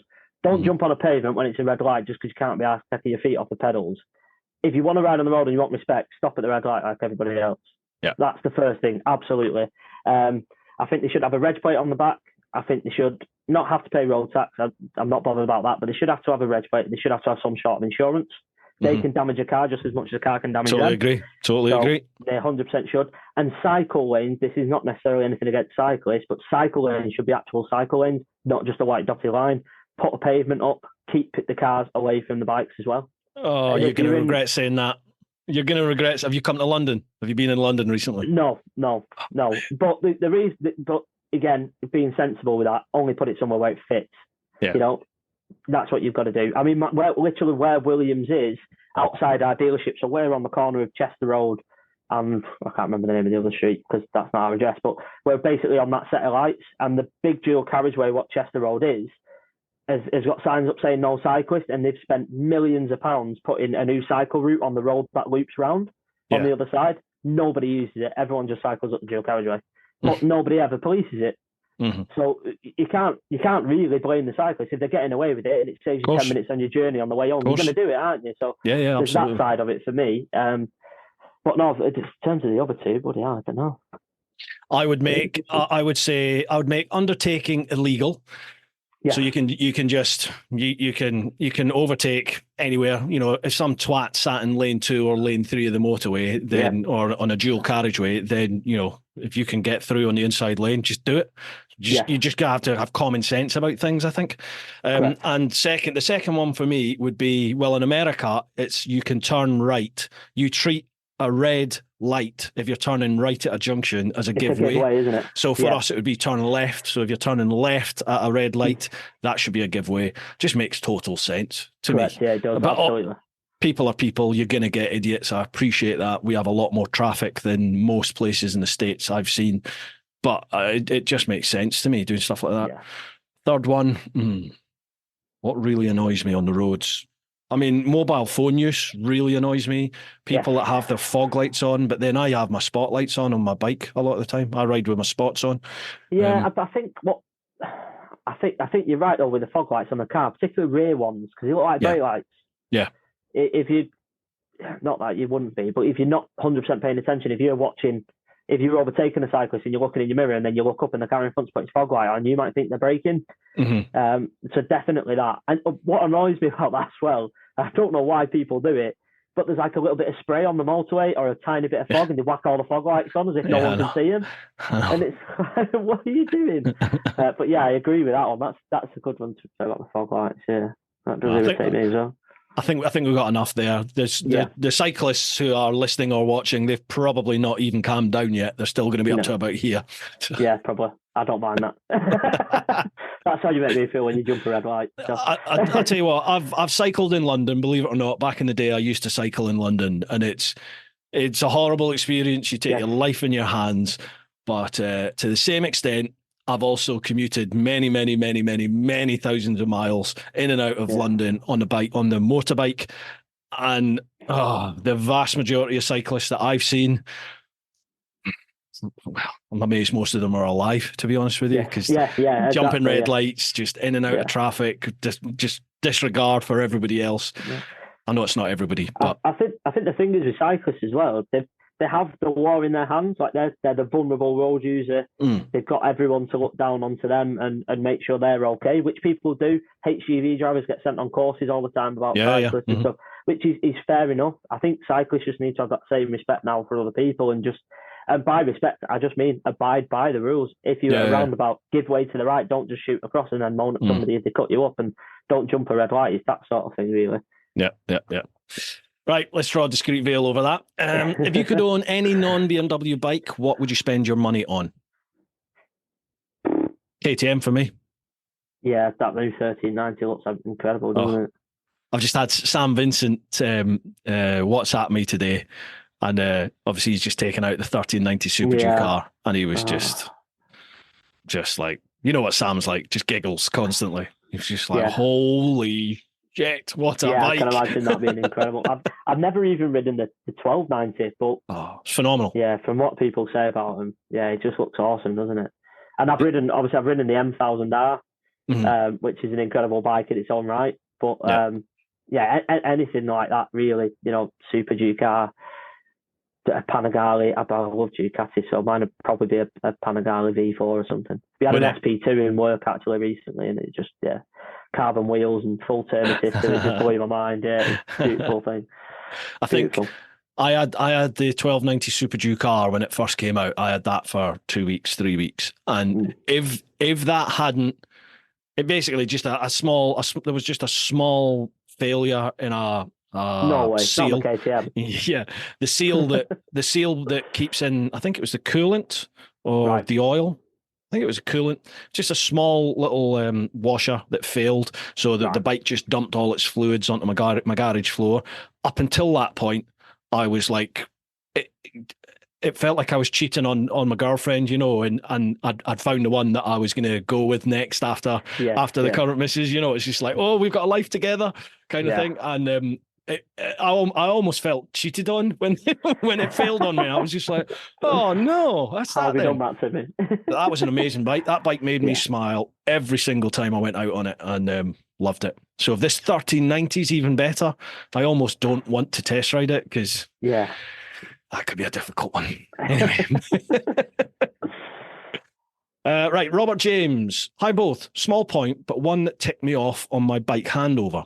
Why is the handover pack so poorly presented? A couple of bits of plastic and a paper service book with the dealer fluffing up the presentation with a dealer branded folder. It's never something that's bothered me personally. It's your logbook, your service book, and that's it, isn't it? Yeah, I mean, I get it, because it's a lot of money to spend on the bike to get a plastic wallet with a few bits of paper in. But you're not buying that, you are buying the bike. Like you said, it doesn't really matter. It's service book, logbook, a few bits of paperwork. Yeah. That's it. I get it. And Triumph used to do nice wallets and all that, didn't they, in KTM and stuff, but they've stopped it now. My boss at the minute, Chris, worked for KTM for a little bit, and he was astounded at what they've gone to now, because you literally get your keys given to you and away you go. Everything's online. You get nothing all. So really, yeah. So they've gone the opposite end of the scale, because you used to get key rings, pens, and everything in a big massive folder, and now you get absolutely nothing. So I think, going back to what you were saying before about dealerships giving bikes away, I think when you're giving folders away with pens and stuff in, I think it's not a very wise business decision, is it? Because they've clearly knocked it on the head.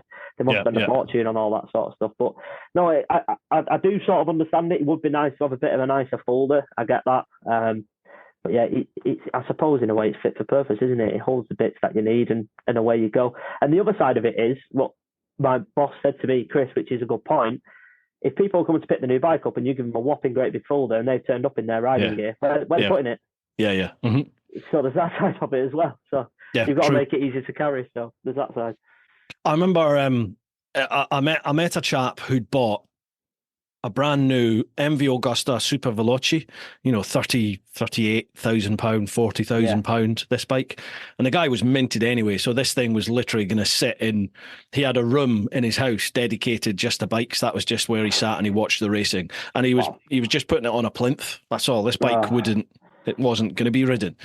But with them, you get like a chest, a proper wooden chest, and inside it is, the manuals and everything are on an MV Augusta branded USB stick, and you get a credit card with your like club number and all this sort of stuff. It's a proper unbox, open up this like briefcase, velvet lined case, and everything's in it. Beautiful. Lovely. Yeah. But you're paying 40,000 odd pounds for that. So. Yeah, and you're buying a work of art anyway, aren't you, with the MV? So. Yeah, Robert, it's not something that bothers me personally. So, and I'd rather be paying for the bike and the customer service than paying even more to get some fancy pack that I'll see every 6,000 miles when I look for my service book. But anyway, each to their own. Last one from the clan, Tommy Lindley. How you doing, Tommy? Hi, gents. Couple from me. Apologies in advance. I sound like a right tight arse. Over the last few years, the art of haggling seems to have disappeared from car and bike sales from dealerships, particularly since COVID. Is that a fair statement, or am I just bad at it? Can you still haggle on a new bike? Well, I get haggled down all the time, so yeah, I'd imagine so. Do you? Yeah. I mean, if I could only say some of the stuff that people ask about, $2,500 off a GSA, and then they go, oh, what about a service plan? Yeah, I'll just find another grand as well somewhere, shall I? So, you know, I do get asked some questions like that. No, you can still haggle, definitely welcome it as a sales exec. It's all part of it, isn't it? It's all part of the sales process. I actually find when people are haggling me, you sort of get a respect level for each other. Mm-hmm. And you can have a bit of a laugh and a joke with it and play around with it, and you tend to find sort of that common ground, and that's how you get there. I never see anybody come in and not haggle. Everybody asks for something, don't they? I'm a mug. But then again, I suppose it's because I don't buy my bikes. I always get them on finance. Do you know what I mean? I always get finance. It's that monthly payment, isn't it? Yeah, that's all I do. What the bike is, yeah. I go to a dealership and I say, this is my absolute max that I'm going to pay a month. If you can match or better that, then you know, you've got a sale. But if you can't, no worries, no problems. Right. And funnily enough, they always seem to find a way. We're doing you a favour. Yeah, of course you are. Yeah, right. Show me the shiny bike. Second question from Tommy. For us punters, is there a better time to buy a bike to get a good deal? For example, end of the month or end of the quarter to help hit sales targets, or perhaps just before the new reg plates come out? Or is that an old wives' tale? No, that is true. That is true. Outgoing models is a good one. So, you know, if you're somebody that was in the market for a middleweight adventure bike that can do a bit of everything, for example, the outgoing 850s, now you're going to get a stonking deal on them. So that's another thing to look for, is outgoing models. If there's something that are fit for purpose for you, look at that. But no, definitely, end of the month, end of the quarter, reg changes, definitely things like that. But you've got, again, that's all about timing as well, because you might go into a dealership and they might hit their target and they might be happy. So it might be end of the month or it might be end of the quarter, but they're wrapped up and they're all comfy. So you might go in there expecting to get some money off because they need the sales, but they might not need them that desperately. So they might do you a deal, but it might not be what you might get at another dealership, for example, that does need the sales. So. I remember before I joined the old Bill, I worked for a Renault. Well, it was actually Renault, but it was Renault UK. You know, it wasn't a franchise. I worked for them delivering cars. And I remember chatting with the salesman there, and they were saying, like, all they had to do was hit a set amount of units. You know, it wasn't a financial target. It was a unit. They had to be seen to ship X amount of whatever model every month. So if they used to say to me, because I got a little discount anyway, you know, friends and family type discount. And I think my mom or an aunt or something was looking for a wee Clio. And when I went to them, they were like, you know, we've hit how many cars that we need to sell. So he said, I can do a cracking deal. And I think he sold, it was either my mum or my aunt. He sold her Clio at cost price plus a quid because they had to make something. And it was like a quid. I was just like, is this bullshit or is this true? But, you know, I'd never known anyone get a Clio as cheap as she got it. So it's like, there is some gems out there, definitely. But yeah, that's true. Things like that do happen, definitely. But yeah, it is all about units. It's not a monetary thing. Monetary things in our world tend to come from the franchise, because obviously, like went back to what we were saying before, Williams own all the bikes, so they have to see a monetary come back on that, you know, on the profit. But in terms of BMW, it's how many bikes you sell. Gotcha. But it all depends. It varies from dealership to dealership, so it's a question of do some digging at your dealership. Yeah, target-wise, I know like in our catchment area, I think we do have the biggest targets because we've got one of the biggest dealerships, whereas some others around the area don't. So again, that depends on whether they've hit them or not, doesn't it, I suppose? Yeah. Shop about, basically, Tommy. Just shop about. Yeah. Can't stop you. Everything's online, but shop about and then come to me. Then give Jack a call towards the end of the month. Yes. Right, that's all the clan questions. Thank you very much to everybody that left questions there. Dude, how are you for time? You okay for time? Cool. Yeah, absolutely fine. Right. Do you need a natural break or are you okay? Like a toilet? I'm all good. I'm all good. Okay. Cool. I'm right, lovely job. I'm all right. Right, folks, we'll head across to Instagram. So that's at TeapotOne Insta. Obviously, I'll leave all Jack's socials down below. First one, there we go. Username Kate. How you doing, Kate? Tell Jack I say hi. Lovely lad.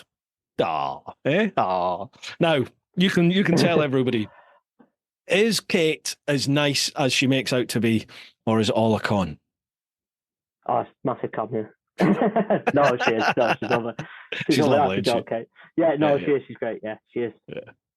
Doing very well, Kate, as well. You're going to smash past me soon. I think you're absolutely flying. Well done to you. She's flying, isn't she?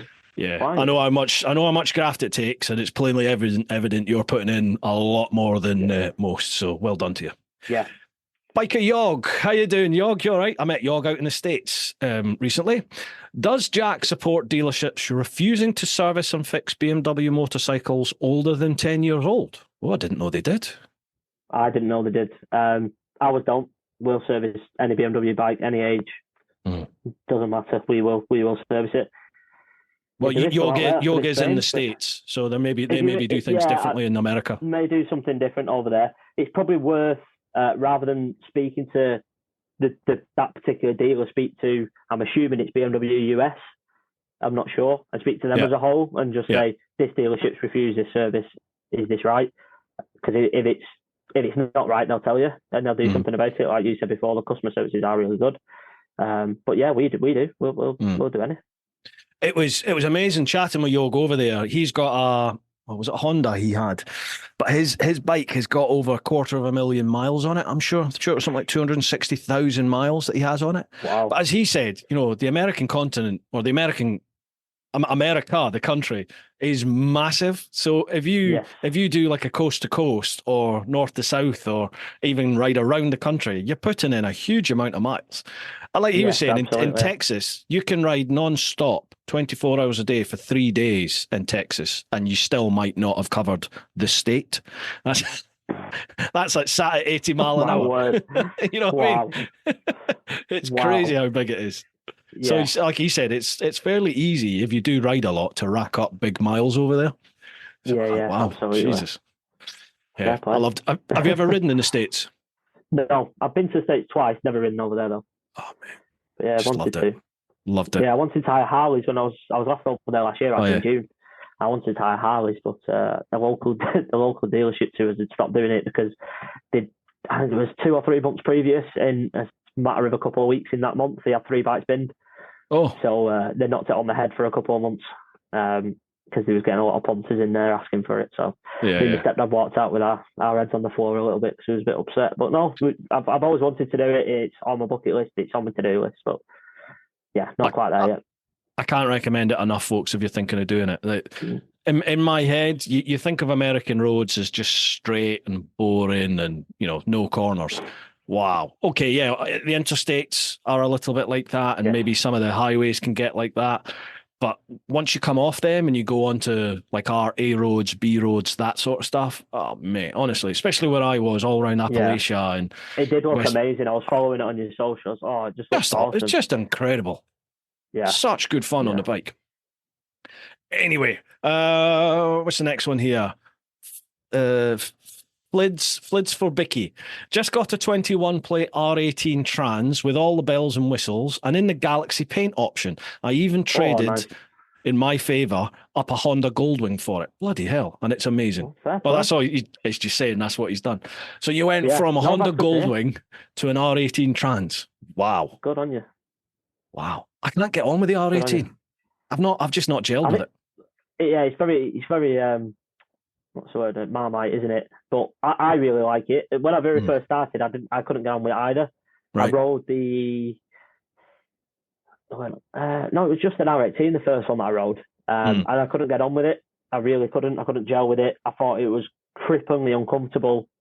I couldn't get on with the gearbox, the power, anything. And then I took it home again on a nicer weather day, took my time and actually tried to ride it as a cruiser, and I absolutely loved it and just fell in love with it there and then.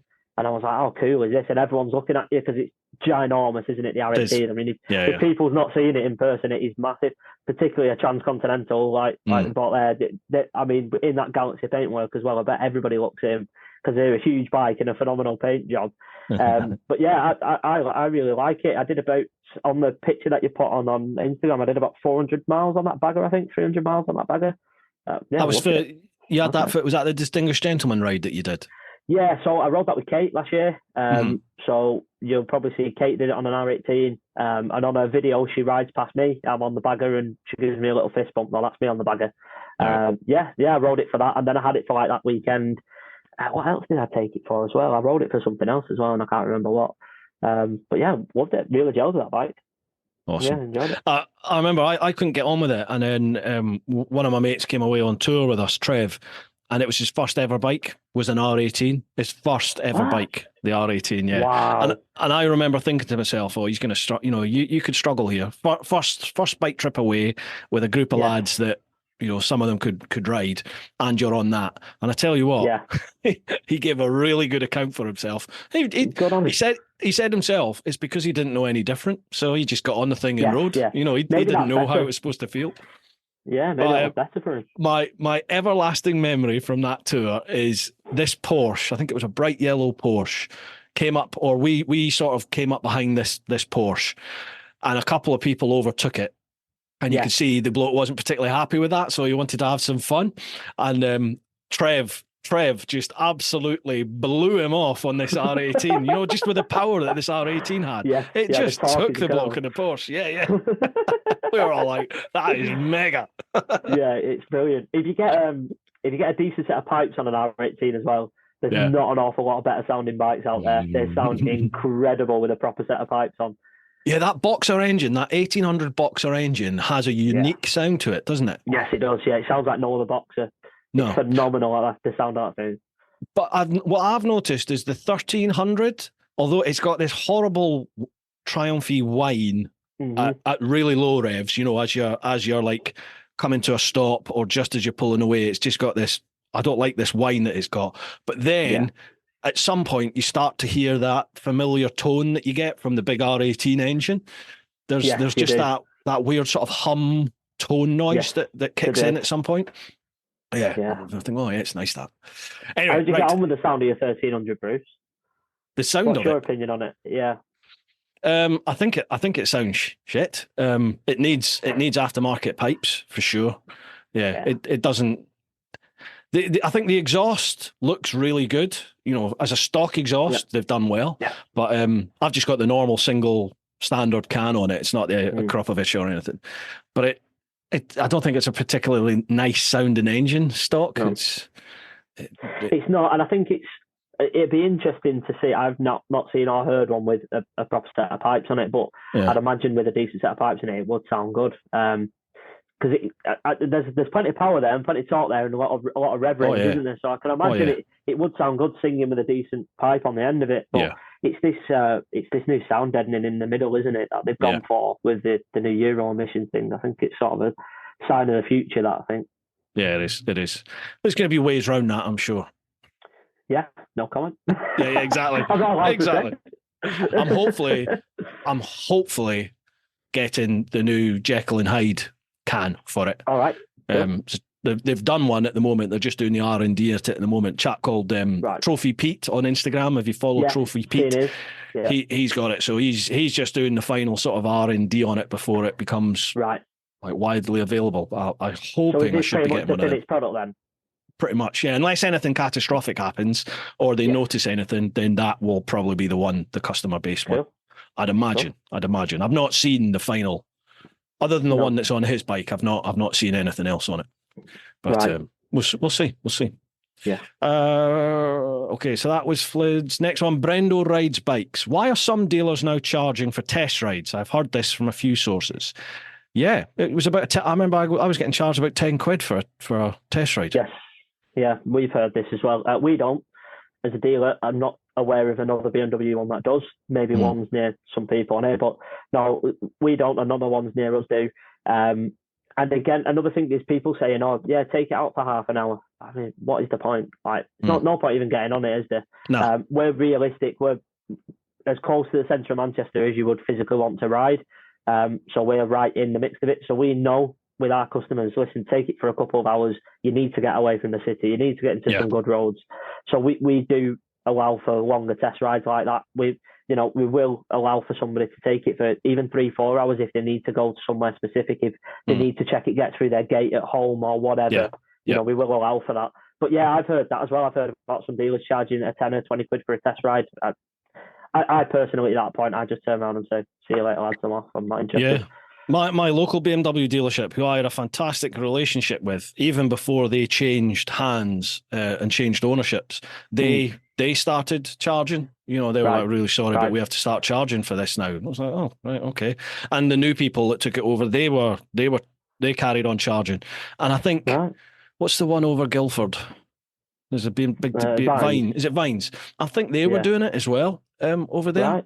But certainly the new place that I use Group 1 down near Brighton now, and I'm assuming they don't charge. They don't charge me anything if I take a bike out, but they're obviously also very aware that I have a social presence.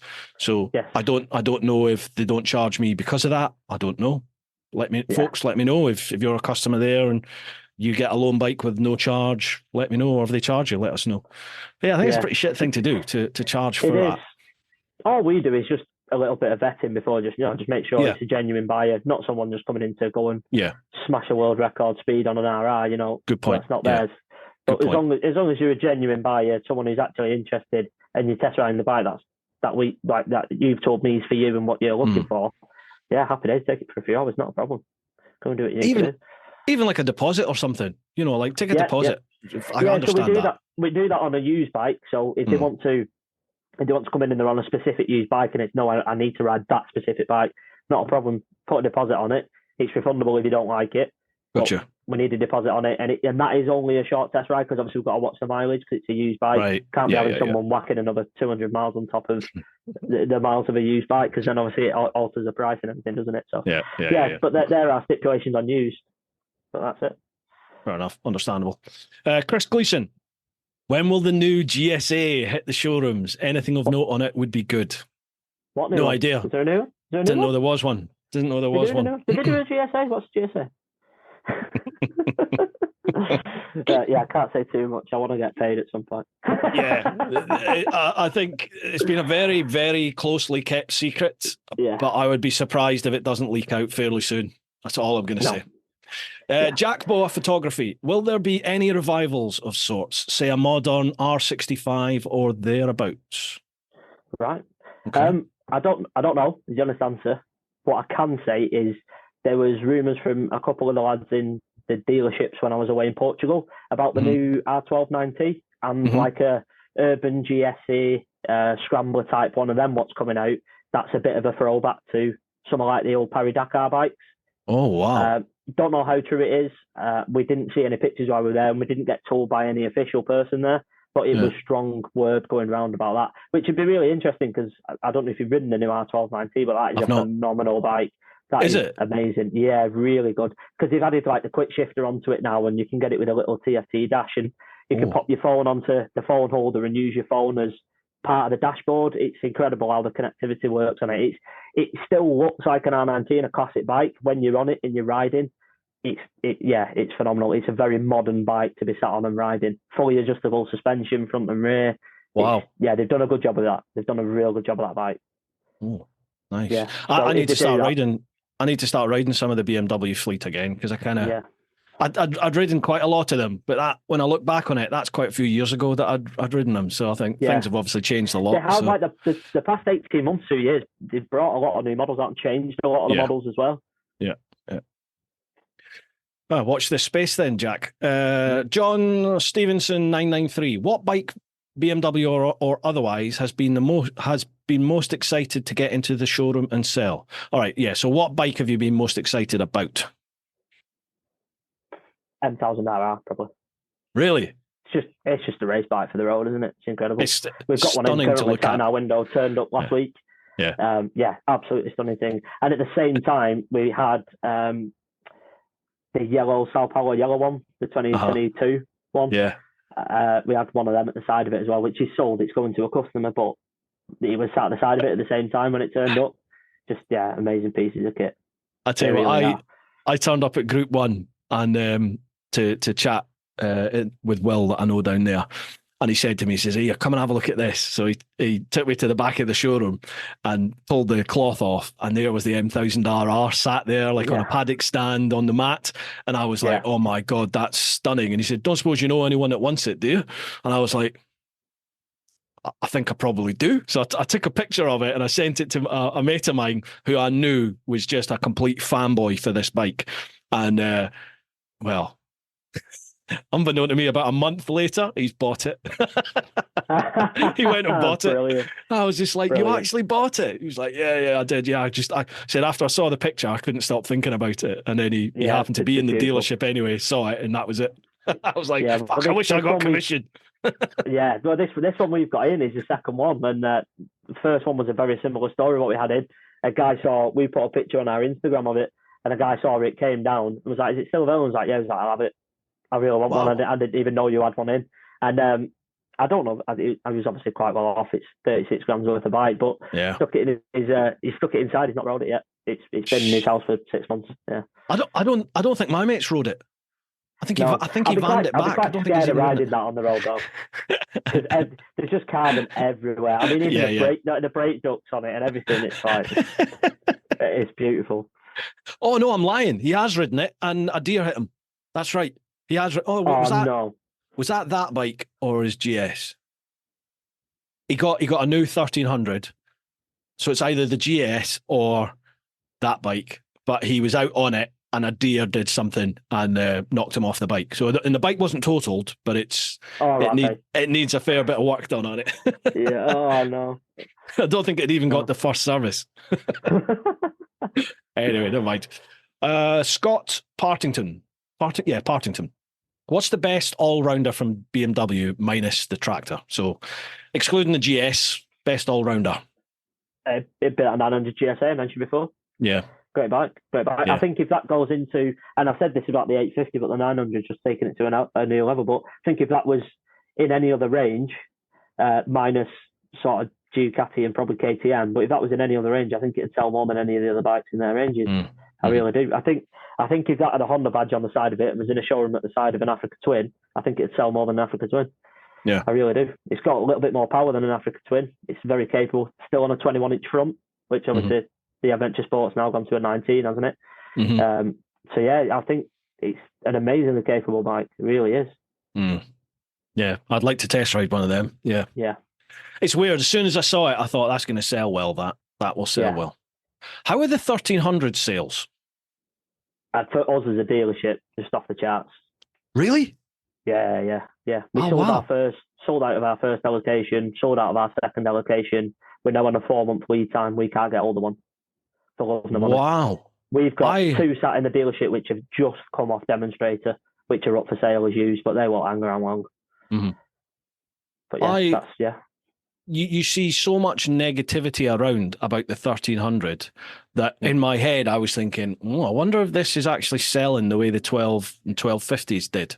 So that's interesting to hear that they're still flying off the shelves. Okay. Yeah, they are. But equally, like us as a dealership, we've probably done similar numbers of the 1250 GSA in that same amount of time frame. I think a lot of people saw the 1300 come out and go, don't really like it, and then they've gone and bought a new GSA. Yeah, there's a lot of people doing that. A 1250 GSA. So but we've done well on the 1300. But like I said, equally, we've done well on the 1250 GSA as well. It's going to be interesting to see what they do with this new GSA. If they do what they've always done and just make it similar, but bigger fuel tank, basically slightly bigger screen type thing, or are they going to make it? Because the rumors were that it was going to be a distinct different bike. They were even talking about a different engine, weren't they? They were talking about, I think they were going to call it the 1400, but then I heard it was going to be the same engine. But but it's going to be interesting to see what they do with it. Yeah, definitely. Come on! Somebody must have some leaked shots.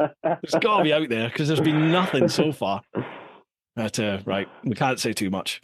No. Lazy J90. Why won't BMW Motorrad give anyone answers and leave the dealerships stuck out in the middle? How do you mean? What? I don't know. What do you mean by that? No, why won't BMW? You've obviously you've got a bad personal experience there, then, pal. So what? Yeah, it would be good to have some idea of details in there around it.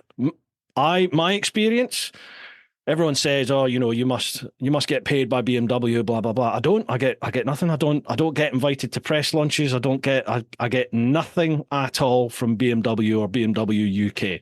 I have a good relationship with my local, well, not local, but I have a good relationship with Group 1 in Brighton, and I go back to them because I get good customer service, and that's what I expect.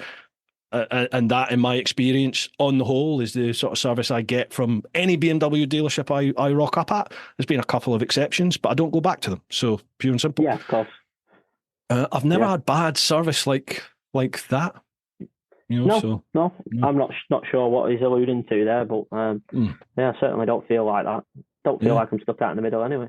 No, I've always thought, because obviously I've used a lot of different franchises and a lot of different manufacturers over the years with owning, I've owned Triumph, I've owned Aprilia, I've owned Suzuki. And they're definitely, if a bike goes back in for some warranty work, it's a battle to get it back in for some warranty work. And it feels like it takes forever to get any update. BMW, they even if you put your bike in for a service, you get a little email with a video on it with the technician giving you a walk around, telling you what he's doing with the bike. So I certainly can't ever say they don't update the customer, because my experience is they do. So I don't know what's going on there, Lazy. I'm not sure what you're experiencing, pal. If you don't like it, like I always say, vote with your feet. Go elsewhere. Find another dealership. Absolutely, yeah. And if you've contacted BMW themselves, like in Germany, BMW headquarters, if you've managed to get through to them and they're still not giving you service, then something really is wrong. I'm not sure what the issue is there, because that's against every experience I've had with them. Yeah. Anyway, right, Real Schwerty. Hi, gents, and good evening to you both. I'd like to know if Jack ever did a long trip like yours, or if not, if he would like to, and what would be his favourite route. Also, has BMW any plans on a 175 kilogram 500cc adventure bike with 48 bhp, also known as the Unicorn? Oh, is that like the ideal adventure bike? I'm assuming that's what he means by that. Like a CB 500X or something. Yeah, that kind of thing. I can't imagine them bringing anything like that out anytime soon, because they don't have an engine or anything in the range already around that. The smallest, well, not smallish, but sort of one that'd fit that would be like the 900, wouldn't it, or the 800? Which they've already got anyway. In terms of a long trip, no, never done anything like round the world. Unfortunately, I've been around the world. Have I told you about that? Have you mentioned that? Not in this one yet. No, not yet. I'd love to though. I would definitely love to do it. It's on my bucket list. It's something I want to do definitely. It'd have to be timing right more than anything, because of my kids. I don't want to miss out on any time with my kids, just purely because I've had that with working away in the trucks. And I know how shit it feels to not be around your kids. So I don't want that any more than I've already had it. So when the kids are old enough, then I probably will do it. How old are your kids just now, Jack? So I've got a son, he's 5. He turned 5 a couple of weeks ago. And then I've got a daughter, she's 2. She turns 3 in August. Oh, mate, wait till they're like 13. They're fucking horrible when they get into their teens. Oh, so, exactly. Yeah. Bugger up for a few years. That's an I'll start off then, yeah. No, but yeah, definitely I do want to do it. In terms of a route, no, I haven't got a route planned. I just want to do what I can when I can, sort of thing, if that makes sense. Have you got a bike that you'd do it on in mind, or just anything? It'd have to be low CC, just purely because I want something simple. That's only it. I mean, it'd be great to do it on a 1300 or something, but if you're in the middle of the stands and you need a part, you're a bit screwed, aren't you? So, mate, honestly, you would be surprised. I think that is part of the reason why BMW is as popular as it is that as long as you can get somewhere where people can DHL or FedEx you a part, then you might have to wait a week or two, but you can get the parts for them. But it's crazy, in that even on the Jigsaw in the middle of nowhere, like I flooded the engine at one point in Indonesia doing a water crossing, so that the engine was shagged. I got to if you imagine a wooden shed at the side of the road in this little town, and the guy's fixing all the mopeds that have been flooded out in the water. On his shelves, he had spark plugs that fit the Jigsaw, and he had the oil for the Jigsaw, and he just showed me what to do with the moped, and I just copied what he was doing on the Jigsaw. I've got zero mechanical knowledge, and that worked. Just change the oil, change the plugs, bang, engine fired up, and off we went. So brilliant. It's surprising. I'd want to take something I could probably have a do at fixing myself, if I needed. I'd want something simple enough and stuff to do that on. I don't 100% know what it'd be, but I don't know. Maybe make it something interesting like a postie bike. I think that the modern bikes have so much electronics on them that you know, I remember people saying to me, "Oh, the Gixxer, the engine will be fine, but it'll be the electronics." That bike had no electronics. You know, it didn't have ABS. It had nothing on it. Yeah. It had a slipper clutch, which is mechanical, indicators and lights. That was it. Yeah. That's all it had. And it worked fine with me. But obviously, the modern bikes, you know, cruise control, everything you could think of. Radars now, aren't they? Yeah, everything. Yeah. So I imagine, I don't know what the GS, the Beamers are like. Do they go into a limp mode if any of that screws up? Because I know KTM's would go into. In fact, I think KTM's would just shut down. Yeah, I've not known that. You get the red flashing telling you to stop immediately, but physically putting restrictions on the bike, I'm not aware of that. No. That's all. I've only ever seen like the red warning just telling you to stop immediately and get to a workshop or call for assistance. Yeah. Then you get your old GS 911 out, plug it in, and cancel it. Yeah. Off you go again. Switch it off and crack on. That's the one. David.Inst. What bike in the current range does he see having the slowest depreciation if his own money was on the line? Well, interesting question. That's a good question. In terms of brand new, they always depreciate a little bit, don't they? I don't know how it's going to fare, but judging off the old ones, the 90s, they was quite good. They always drop off, but they didn't drop off the edge of a cliff. They sort of reach sort of a bottom. Like the older ones, they tend to hover around the $6,500, $7,000 mark and don't really drop below that. And at the time, I think people was picking up for about 12.5. So if you was buying them brand new 10 years ago, you'd be quite happy with that depreciation, I think, over 10 years on a brand new bike. Something like that, maybe. I know the R18s are horrendous, aren't they? They really drop money massively. Yeah. They do. Absolutely. Yeah. My mate Trev, actually, the one I was telling you about that burned the Porsche, he was looking at selling his, and it was horrendous money that they were. Yeah. He was getting offered for that. The issue is with the R18s in our country, it's not the style of bike for our country. That's the only problem. I was on a training course not that long ago down at Reading at the training centre there, and they were saying they make up 35% of the market in the US. Wow. So but they have a place for it. They have the roads for it and that style and the biker clubs for that sort of riding and that sort of bike. We don't really have that. The UK is massively adventure bike heavy and sports tourer heavy. Yeah, we are.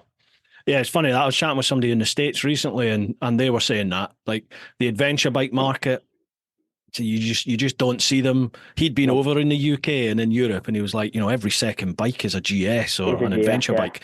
He said, you just don't get that here. No, okay. You don't. That's very true. It's coming. It's going to come. Kate, username Kate, what's the most expensive bike he's ever sold? Oh, good question.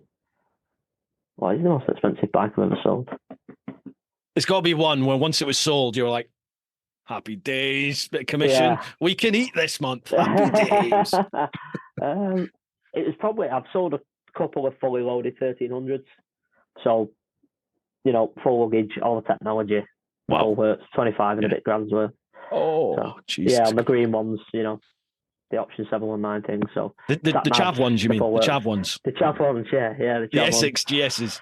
Yeah, but so I've sold 2 of them, I think, fully loaded. Wow. No, can't remember the exact price, but just short on that. Just short of 25 and a half, I think. Wow. Mine was 21, just under 21 and a half, mine. 21.4 something, I think I got mine for. Have you got any luggage or anything on yours, or? Well, I bought the luggage after. I bought the top box. I think I got that for $550. Well, that's all right. Something like that. 600 quid, something like that. Yeah. Yeah. Do you like that top box? You get on with it? I like the look of it. There's bits of it that I do like. I like the fact it's got the internal light, but I don't like the fact you have to have the ignition on in order for the light to work. I like the central lock-in, but it does mean I have to lock. You know, when I shut the top box, I have to lock it because I've had it pop open a couple of times. Right. Okay. And then just recently, I was in Manchester on Friday doing I've had that custom lid, done by Paint Nation. Brilliant. Yeah. So I was up recording a podcast with him at My Moto Manchester, and I put all my filming kit in the top box. That's where it goes. So it was quite full because I had a few other bits. And when I shut the top box, I don't know what happened, but when I got home, I couldn't open the top box. It just wouldn't open. So I left it and went back to it to the next day, because I know if I tried to open it, I was just going to get angry and force it. So I went back to it the next day, and I can't remember what I did. I had to do something, and I managed to open it. Right. But there's just issues, and there was things like, the little cap that you twist it off, and it's to do with the electrical connections underneath, isn't it? That came off, but then wouldn't go back on the first time. And I even took it back to the dealership when I had my first service done and went, I don't know if I'm doing something wrong. Could you have a look? And it took them ages to figure it out. And in fact, I think there was an issue that they had to report back to BMW. I was going to say, we've had a few of them with them caps. I think it's because the cap's just plastic on plastic. Yeah. I think there's something going amiss inside on the actual workings of it. Yeah. Luckily enough, it's not like a crucial part that you necessarily need. It's just nice to have, isn't it? It is, but then if you're spending 20 odd grand on the bike, then they should work. And if you're spending 600 odd quid on the top box, I don't expect to have, I think Lone Rider are sending me their new top box. Okay. They've just released their new top box to go with the moto bag type things, which I've got. So that'll be interesting. Does that fit on the top plate? Does it? Yeah, it does. Yeah. Right. Cool. Yeah. Fits straight on, and you can even code it to use the key you have for the GS. Oh, that's good, isn't it? So I'll be interested to see. I don't know what that goes for, actually. I'm not sure what the price is. Yeah. So it'll be interesting to see if I get that. Right. Okay. What are we doing here with questions?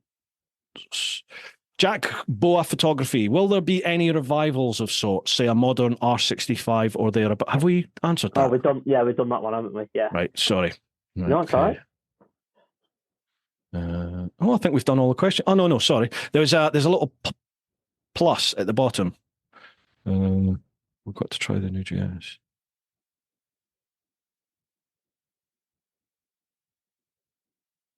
Sorry about this, folks. So I'll edit all this out. I'll just see what's going on. Sometimes with Instagram, right, you go through the questions, and when you scroll to the bottom of the questions, there's a plus to suggest there's more. And when you click it, it sort of extends down, but it just goes back to the top of the top. So you're scrolling through and going, I'm sure we've answered these.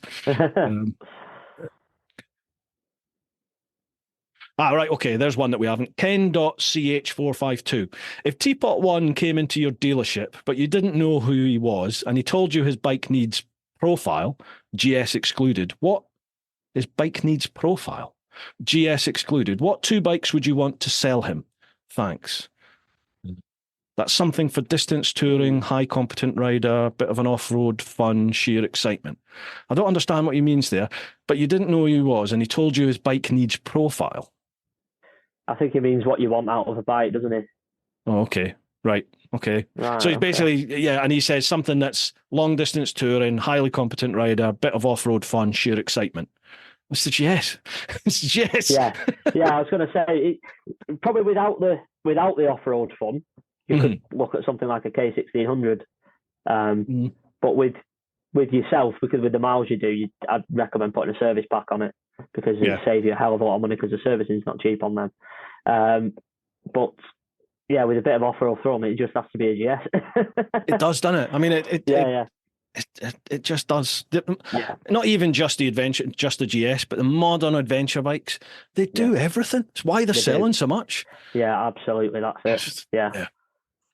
Anyway, I get a lot of jip for going on about the GS and adventure bikes and stuff. But do you know what I mean? Christ. Yeah. There's a reason. Anyway, exactly. What I was going to say something there, and I can't remember what were we just talking about. GS's. Okay, you sent service packs. Can you explain what is the service pack? How does the service pack work? And what are the conditions around it? The service pack. There's a few different service packs available. Essentially, you get a 3 and a 5 year one, all inclusive one, and an oil only one. And there's different prices for them. I'll not run through the prices because they're different for each bike, essentially, because obviously you get There's a price for a G310 with a single cylinder, and there's a price for a K1600 with 6 cylinders. But they essentially just save you a lot of money. There's no two ways about it. Now, with the service pack, you've got to, there's a few stipulations. You have to have your service light on. So that's one of the biggest things that people have a bit of a gripe about. So if you're on 4,500 miles, so you'll need a service in 1,500 miles, and you're going away across to Europe doing 3,000 miles, you can't get it serviced at 4,500. You do have to wait for your service light to come on. It's one of them things. It works for some people. It doesn't work for others. You do have to weigh it up. If it's something that, what I would recommend to a customer, if it's something that interests you and you're not sure on it, speak to your salesperson when you're going about it, and just ask them to be honest with you. And if you feel like they're flogging you a load of crap, just tell them, no, I'm not interested, and then go and do some research on it. Because I don't try and sell them to everybody. There is certain people they just don't suit. Yourself, it probably would suit, as long as you was in the country when you was in and around your mileage. Now, they do say BMW, and I've heard quite a bit about this, they do say that you can go to any dealer, which you can. That's my next question. True. Yeah. That is true. So you can go to any dealer, and it's in your service pack, and that is European as well. So you can go to a dealer in Germany and get your bike serviced when you're on the road. The issue, what people seem to be having, is when they go in to speak to the dealer, because of the language barrier, the dealer just doesn't get shoves them out the door, essentially, and doesn't really understand what's going on. That seems to be the biggest issue. But no, like I said, it's a personal thing. I think for yourself, if you was on a K1600, it would save you an absolute ton of money because of the miles and how much they are to service. But you would have to be bang on with your mileage, wouldn't you? Yeah, absolutely.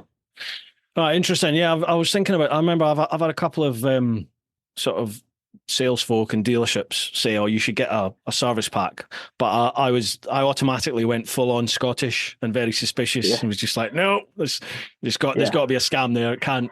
No, I'll just do what I do. I recently looked at a chart that we got sent out on service plans, and I can't remember what bike it was on now, and it's doing my head in.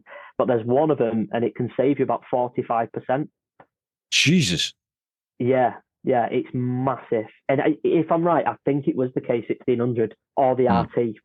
I can't remember. I think it was the K. It can save you about 45%. Yeah.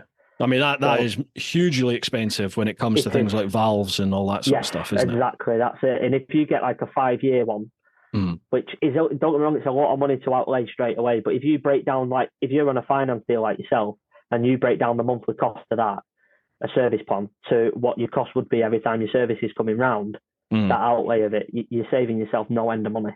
And to be able to turn up to your dealer or a dealer and say, I've got a service plan, there's my bike, needs servicing, I'm booked in at whatever time, and you can just sit there, get your keys at the end and ride off. You've paid for it on your monthly payment or whatever. Fantastic, happy days. Well, I mean, I can have a bike service 3 or 4 times a year. Sometimes a little bit more, depending on what's going on. So, I would say the least my bikes are serviced is probably twice a year, absolute least. In fact, no, it's pretty much. I think these days I probably sit around 20,000 a year at the moment. Right, but at one stage, services a year, basically. Yeah, at one stage I was doing 40, 45, maybe 1,000 a year. So that really eats into you. You mount the services up pretty damn quick. What I mean. Yeah, absolutely. Yeah. Okay, cool. That's all the Instagram ones. We'll just pop across onto Facebook. There's a lot of repeat questions here, mate, so I'll have a quick scan through them. There's quite a few questions, or comments at least, but as I said, I think a lot of the stuff we've probably covered. So first one, Martin Haskell. I honestly thought that was a Road King at first glance, which tells a story. Oh, that's the picture of you with the R18. Patrick Hennessy, the rear lights indicator setup on the new 1300 GS. Would you call that a design that needs a rethink? Having driving lights, brake lights and indicators all in such small lights seems wrong to me. Yeah, we've covered that. Yeah, we've covered it, yeah. Don't like it. I hope they change it. Yeah. If you do have any of the BMWs that are affected, because it's not just the 1300, they've been doing it since like the sort of, not the very first 1250s, but not about 6 months after they started doing 1250s. They've been doing it since then. I think some of the other bikes have it as well. It's not just the GS. Some of the other bikes have it as well. RTs have it as well, don't they? If you have that, then there's a thing called a visor dongle. I've just done a vid on it, actually. I went to a bike thing, and they do a little dongle there. And that will over, what's the word?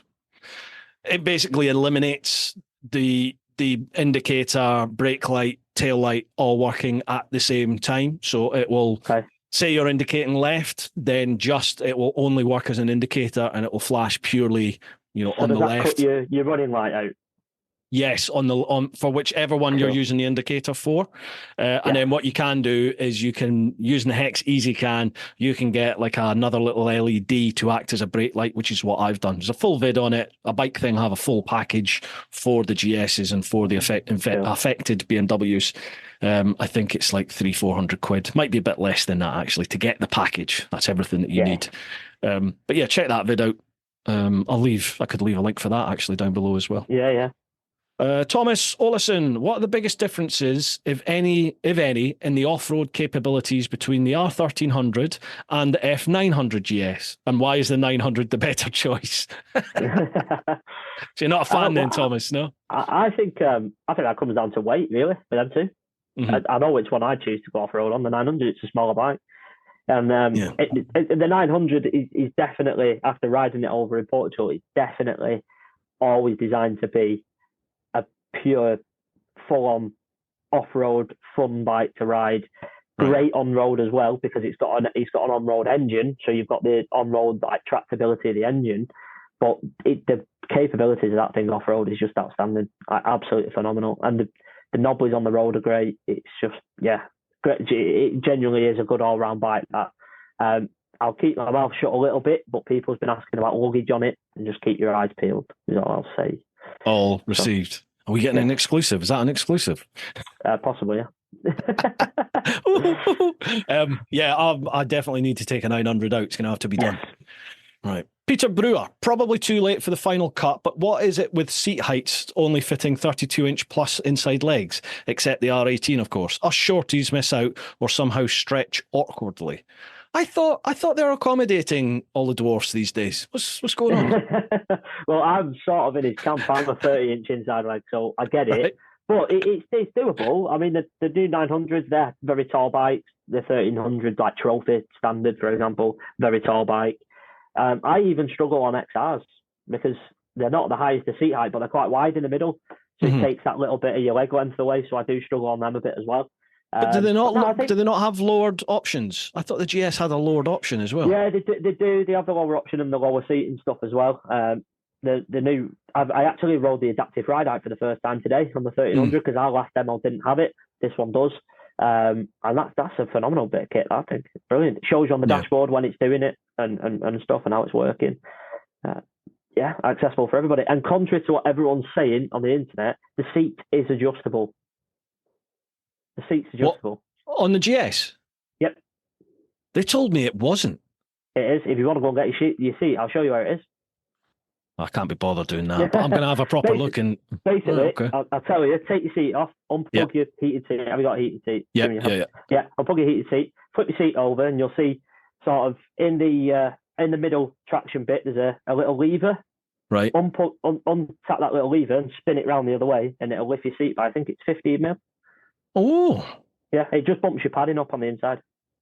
I might chuck my seat up a little bit because mine's too low. if you're struggling to find it, just drop me a message on Instagram or whatever, and I'll show you where it is. I'll send you a picture and circle where it is. You just flick it over and it'll lift your seat up. Top man. I'll have a little look at that. Nice one. Yeah. Cheers. Robert James, why when the bikes are very presentable at the time of purchase do we receive plastic tap? Oh, another one. Plastic tap for the documentation folders. Makes the brand look cheap. Can't be environmental as it's plastic and paper. Yes, I know it's a small thing, but every other brand does it right. But they don't though. They don't do it right. No. Everyone else I know, you just exactly what you said. I have never known any different other than that MV Augusta where they went way over the score. Everyone else just gives you... like the high-end G-classes and stuff. Yeah. They give you all the posh stuff, don't they? Yeah, I get it. Yeah. It's never been anything that's worried me personally. And as you said, Jack, if they started upping the presentation value, then it's going to hit us in the pocket, and then we'll moan because the bikes are even more expensive. Yeah, exactly. Eddie Newitt, did BMW dealers realise in 2004 with the long way round effect just how big the GS would become? Wow. I don't think anybody could have saw that coming, if I'm honest with you. I didn't work for the brand back then, but they've built a brand off the back of that, really, haven't they? I mean, KTM must be kicking themselves for pulling out of that. But it's one of them, isn't it? It's just, they've built a brand off the back of it. Fair play to them for doing it as well. Because not only have they built a brand off the back of it, they've not just gone down the route of, oh, here's a GS, here's a GS, here's a GS. Yeah, they're very popular, but they do phenomenal other bikes as well that are popular in their own right. You know, you have your Hardy RR fans and XR fans and stuff. So they've got other bikes onto that bandwagon.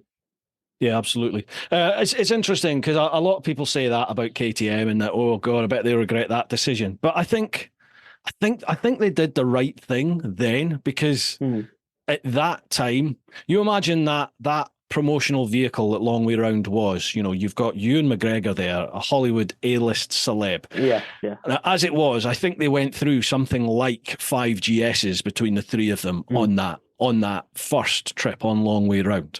Yeah. And BMW had the global coverage in order to assist with that. You know, they could get parts to them when they needed, and that was fine. They could handle that. I think KTM were probably aware that they didn't have that infrastructure in place, you know, and the KTMs back in 2004, they're a damn sight better now, but we still go on about KTM reliability and all this sort of stuff. 2004, you know, they've got that reputation now because of what happened back in the early days. So I think it probably could more than likely have been a PR disaster for KTM if they got on board. Because you imagine like the bikes having a massive failure and then them not being able to get parts to them for months and months and months. Or, I've never really thought about it like that. Do you know what I mean? So yeah, it's perhaps it could be a missed opportunity, but the chances are they probably just looked at it and thought, we're not in a position where we can support them to the best of our abilities or benefit to the best of our abilities at this moment. You know, the brand, the product isn't where it maybe needs to be for that sort of exposure. Who knows? Yeah. I mean, as it is, KTM aren't exactly doing bad, are they? Because, you know, there's plenty of GS haters out there, but there's lots of people who want an adventure bike. KTM's right there as the bad boy rival for the GS, isn't it? You know, like... Yeah. I've been really tempted to go KTM, but I've stuck. How far away from that decision do you think you are? Now, I'm perfectly happy with 1300, but the big thing is going to be if I get the opportunity to chuck my leg over the 1390, and that is, and if that is, everyone is saying the 1390 Super Duke R is just on another level from the 1290 Super Duke R. If that's the same for the Super Adventure, holy shit balls, because the Super Adventure is a phenomenal bike. It's a phenomenal bike. It is. Yeah, you know, I have rode a Super Adventure. They're great, aren't they? Yeah, they are good. The 1300, the 1300 to me, that can now get in the ring and go toe to toe with the 1290. Yeah. But it's just a bit more grown up. You know, it's not got that. You know, the 1290 is on coke, whereas the 1300 the 1300 is going to be sat there with its nice Scott malt whiskey, you know, just having a little sip here and there, boxing clever. But it'll finish, you know what I mean? It's more than capable of knocking it out. The 1390, it's just going to be another jump ahead, isn't it? I think. What I was thinking with the 1390 though is there going to be a point where there's too much power in an adventure bike? Yeah. Because it's at the end of the day, it's still an adventure bike. You're still supposed to take it off road if you need to. So there is, I think we are getting into that danger point now. Because I mean, you look at the new 1300, it's only 20 horsepower off an XR, and an XR is an old inline 4 design bike where it's supposed to give you a sports bike feel. Well, if you're only 20 horsepower off that anyway, you know, it is getting to that point, is it? I don't think we're a million miles away from seeing 200 brake horsepower adventure bikes. I really don't. It's coming. Yeah, it's coming. I think it's coming. Yeah, I really do. Have you heard of Hilltop? Do you know? Have you heard of Hilltop? Yeah. They do. They tweak, and it's like remapping, but they're right. I don't know the ins and outs of it, and there's lots of people that have said that they're charlatans and it's all a con. Funnily enough, the two main blokes who said that they were a con and led a massive campaign online saying that they're in jail, or at least one of them is now in jail for fraud, but, you know, never mind. But I've had two GSs done by Hilltop, and there's undeniably improvements. I've had two people contact me to say they've had their 1300s Hilltopped, and they're pumping out over 160 bhp now. Jesus, what? Yeah. They said the jump, because the jump in the 1250s and the 1200s wasn't massive. It was a little bit extra, but not massive.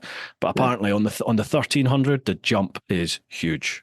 Yeah, so like, I do feel like the 1300's probably strangled a bit with this new new cat as well. That's on it and stuff. So I can imagine there's some decent people behind it there. I can imagine, getting above 160 horsepower. But there you are. You're in XR territory, aren't you? You're in inline four territory there on a box of twin. It's incredible.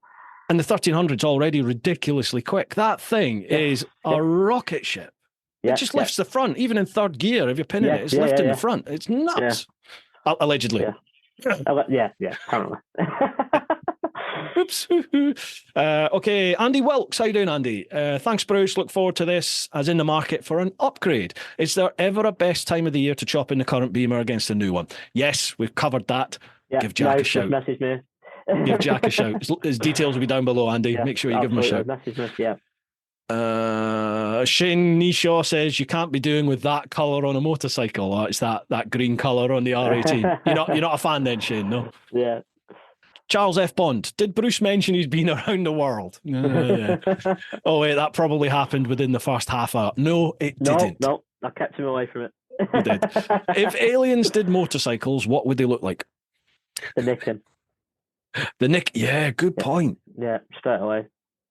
Oh yeah. The Nicken, straight away. That's what it'll look like. They already look like one. They wouldn't change it. They just turn up and go, "Well, I have one of them." Yeah, one of them. Yeah, that's from our hometown. Yeah. Have you ridden one? No. I really want to ride one. No, really want to ride one. Yamaha has just started to get sort of aligned with like the influencer type of world. Yamaha was one of the manufacturers that just didn't do it. Yeah. Hardly, but now they are.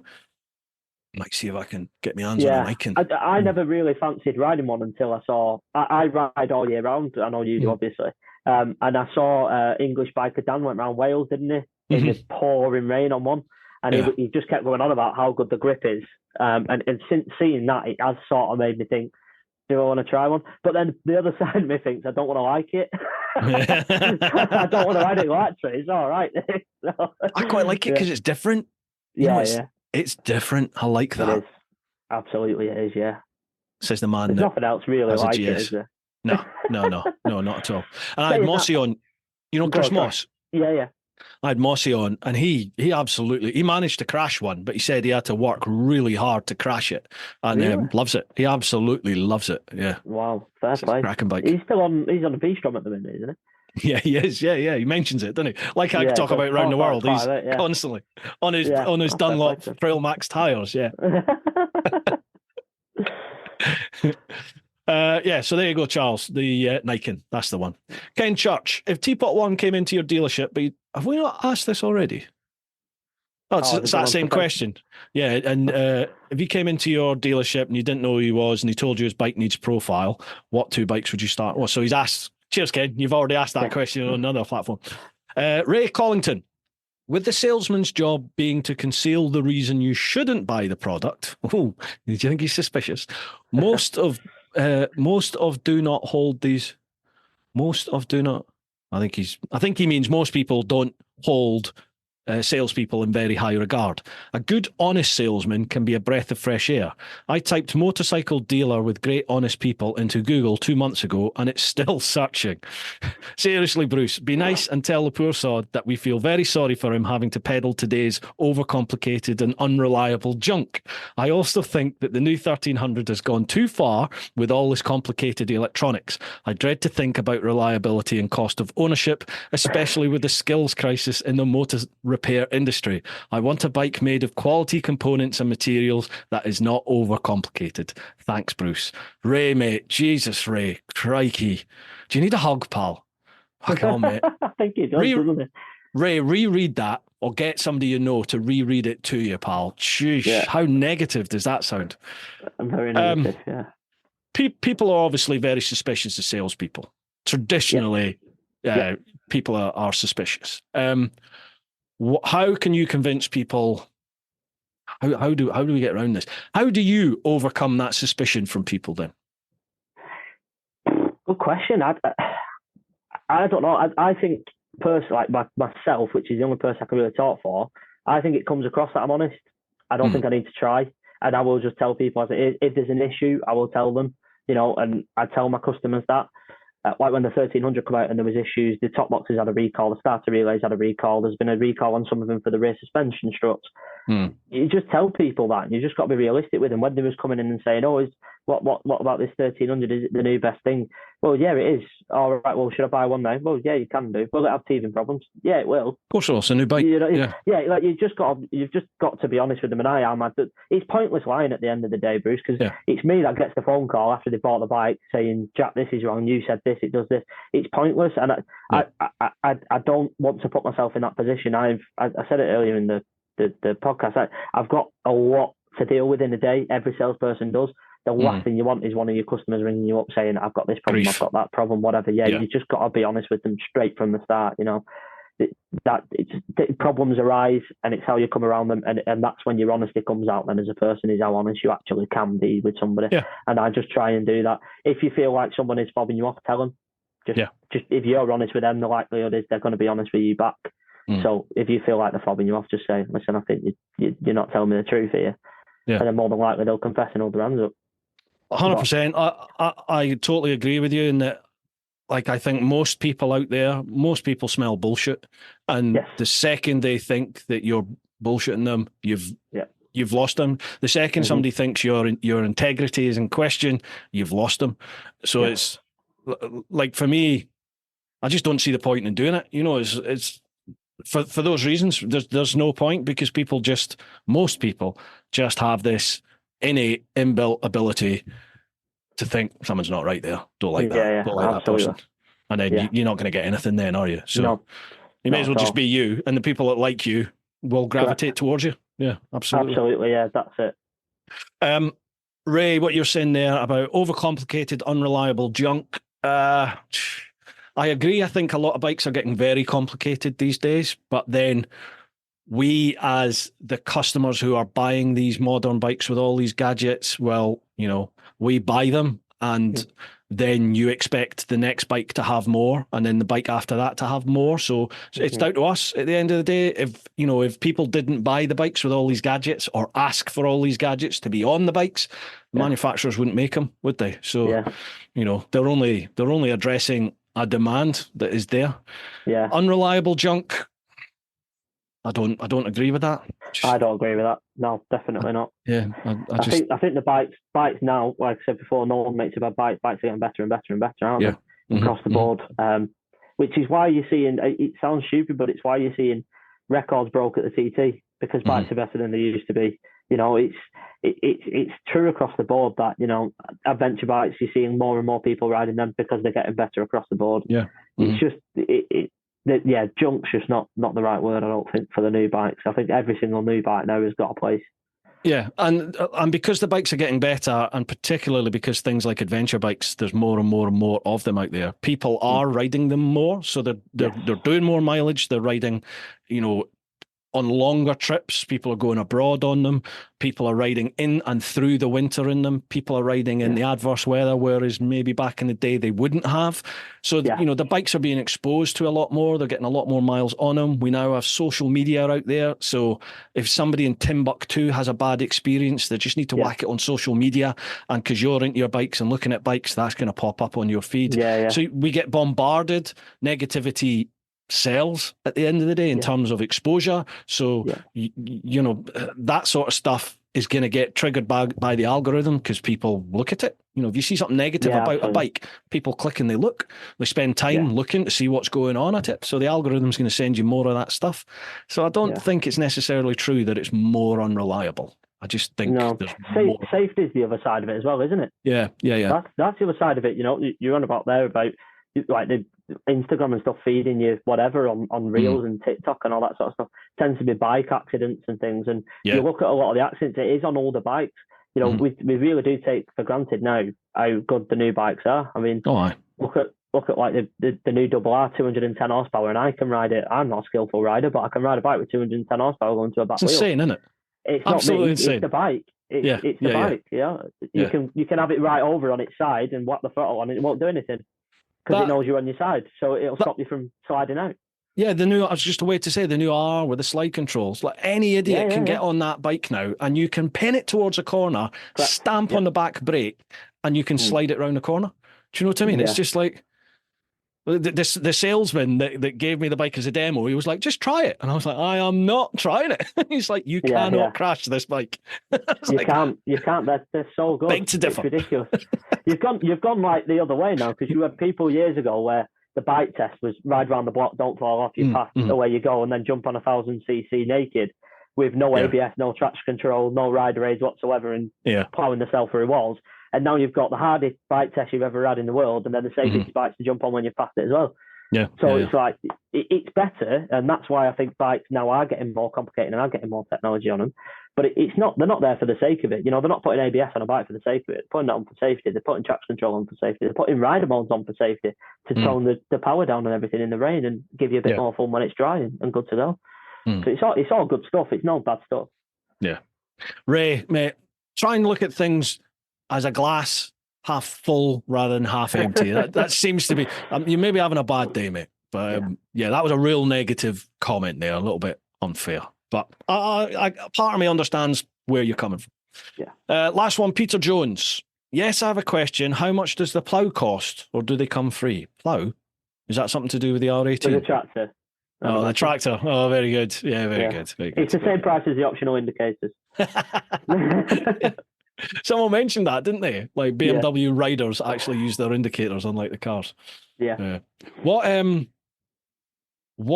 is the one accessory that is available for any of the range that you just look at and go, I want to see somebody buy this?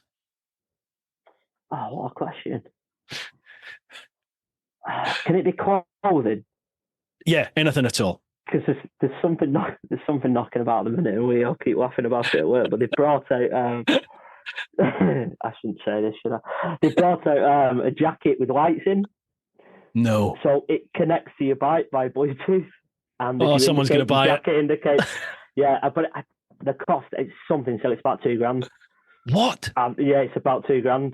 And no, in BMW, you need an over jacket on it as well, because hardly any of the stuff bloody waterproof, is it? But no, it's got these lights in, and we've not got it in the shop yet. But Chris, our after sales manager, was showing it me, and I was like, someone's going to buy that.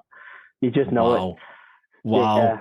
So you look like Tron. That's what it looks like. It's got like a strip up the middle, and then two on either side feel like a brake light, and then indicators. I think it's Put it on display next to the flip up lids and any like high vis yellow jackets that you have. One of the Nigels will buy it. I'm sure they will. Yeah, absolutely they will. Yeah. Sorry, Nigel. Dude, that's all the questions we got through. Mate, that is 2.5 hours. Cool. Yeah, good. Very happy. Are you happy? Are you confident you're going to have a job left? I wasn't before I started, so. No, I think you've been very diplomatic. I think you've been very open and honest. That's how I've turned it anyway. I don't feel like you've bullshitted or skirted around anything other than when the new GSA is coming out. But we can chat about that off camera. And thank you very much for coming on, mate. I really do appreciate you putting your head above the parapet and taking one from the team, so to speak. I don't mind. If people want to come and chat with you, if people want to come and have a look around a quality BMW dealership, or if people are in the market for a good deal, where do they go? Who do they contact? Contact me. Google Williams Motorcycles, ring the number, ask for me. I will happily help you. My email is my name, which you'll see spelt, because it's pointless me trying to spell it for you, but you'll see spelt. So it's Jack Dots, and then my surname, Greenhalgh, at williamsmotorcycles.co.uk. Feel free to email me. Use my Instagram, message me on Instagram with any questions anybody's got. Doesn't have to just be about buying a bike or anything. If it's just you've got a BMW and you've got a question about it or whatever, I'm fairly technical and know a few little ins and outs of stuff. So if you're struggling with anything, can be a sat nav, can be a phone connection, can be a headset connection, whatever, just message me and I'll happily help any of you. Not a problem. Awesome. Folk, I'll leave all those links, all those details will be down below. So, make sure you drop Jack a line. Mate, thank you so much for coming on. Genuinely, I do appreciate that. Thank you for having me. I really appreciate it. I've enjoyed it, man. It's been good fun. Yeah. Right, folks, hope you've enjoyed this one. Keep doing your thing. Get on out there whenever you possibly can. Look after those that you love. But most importantly, live your life. Woo-ha!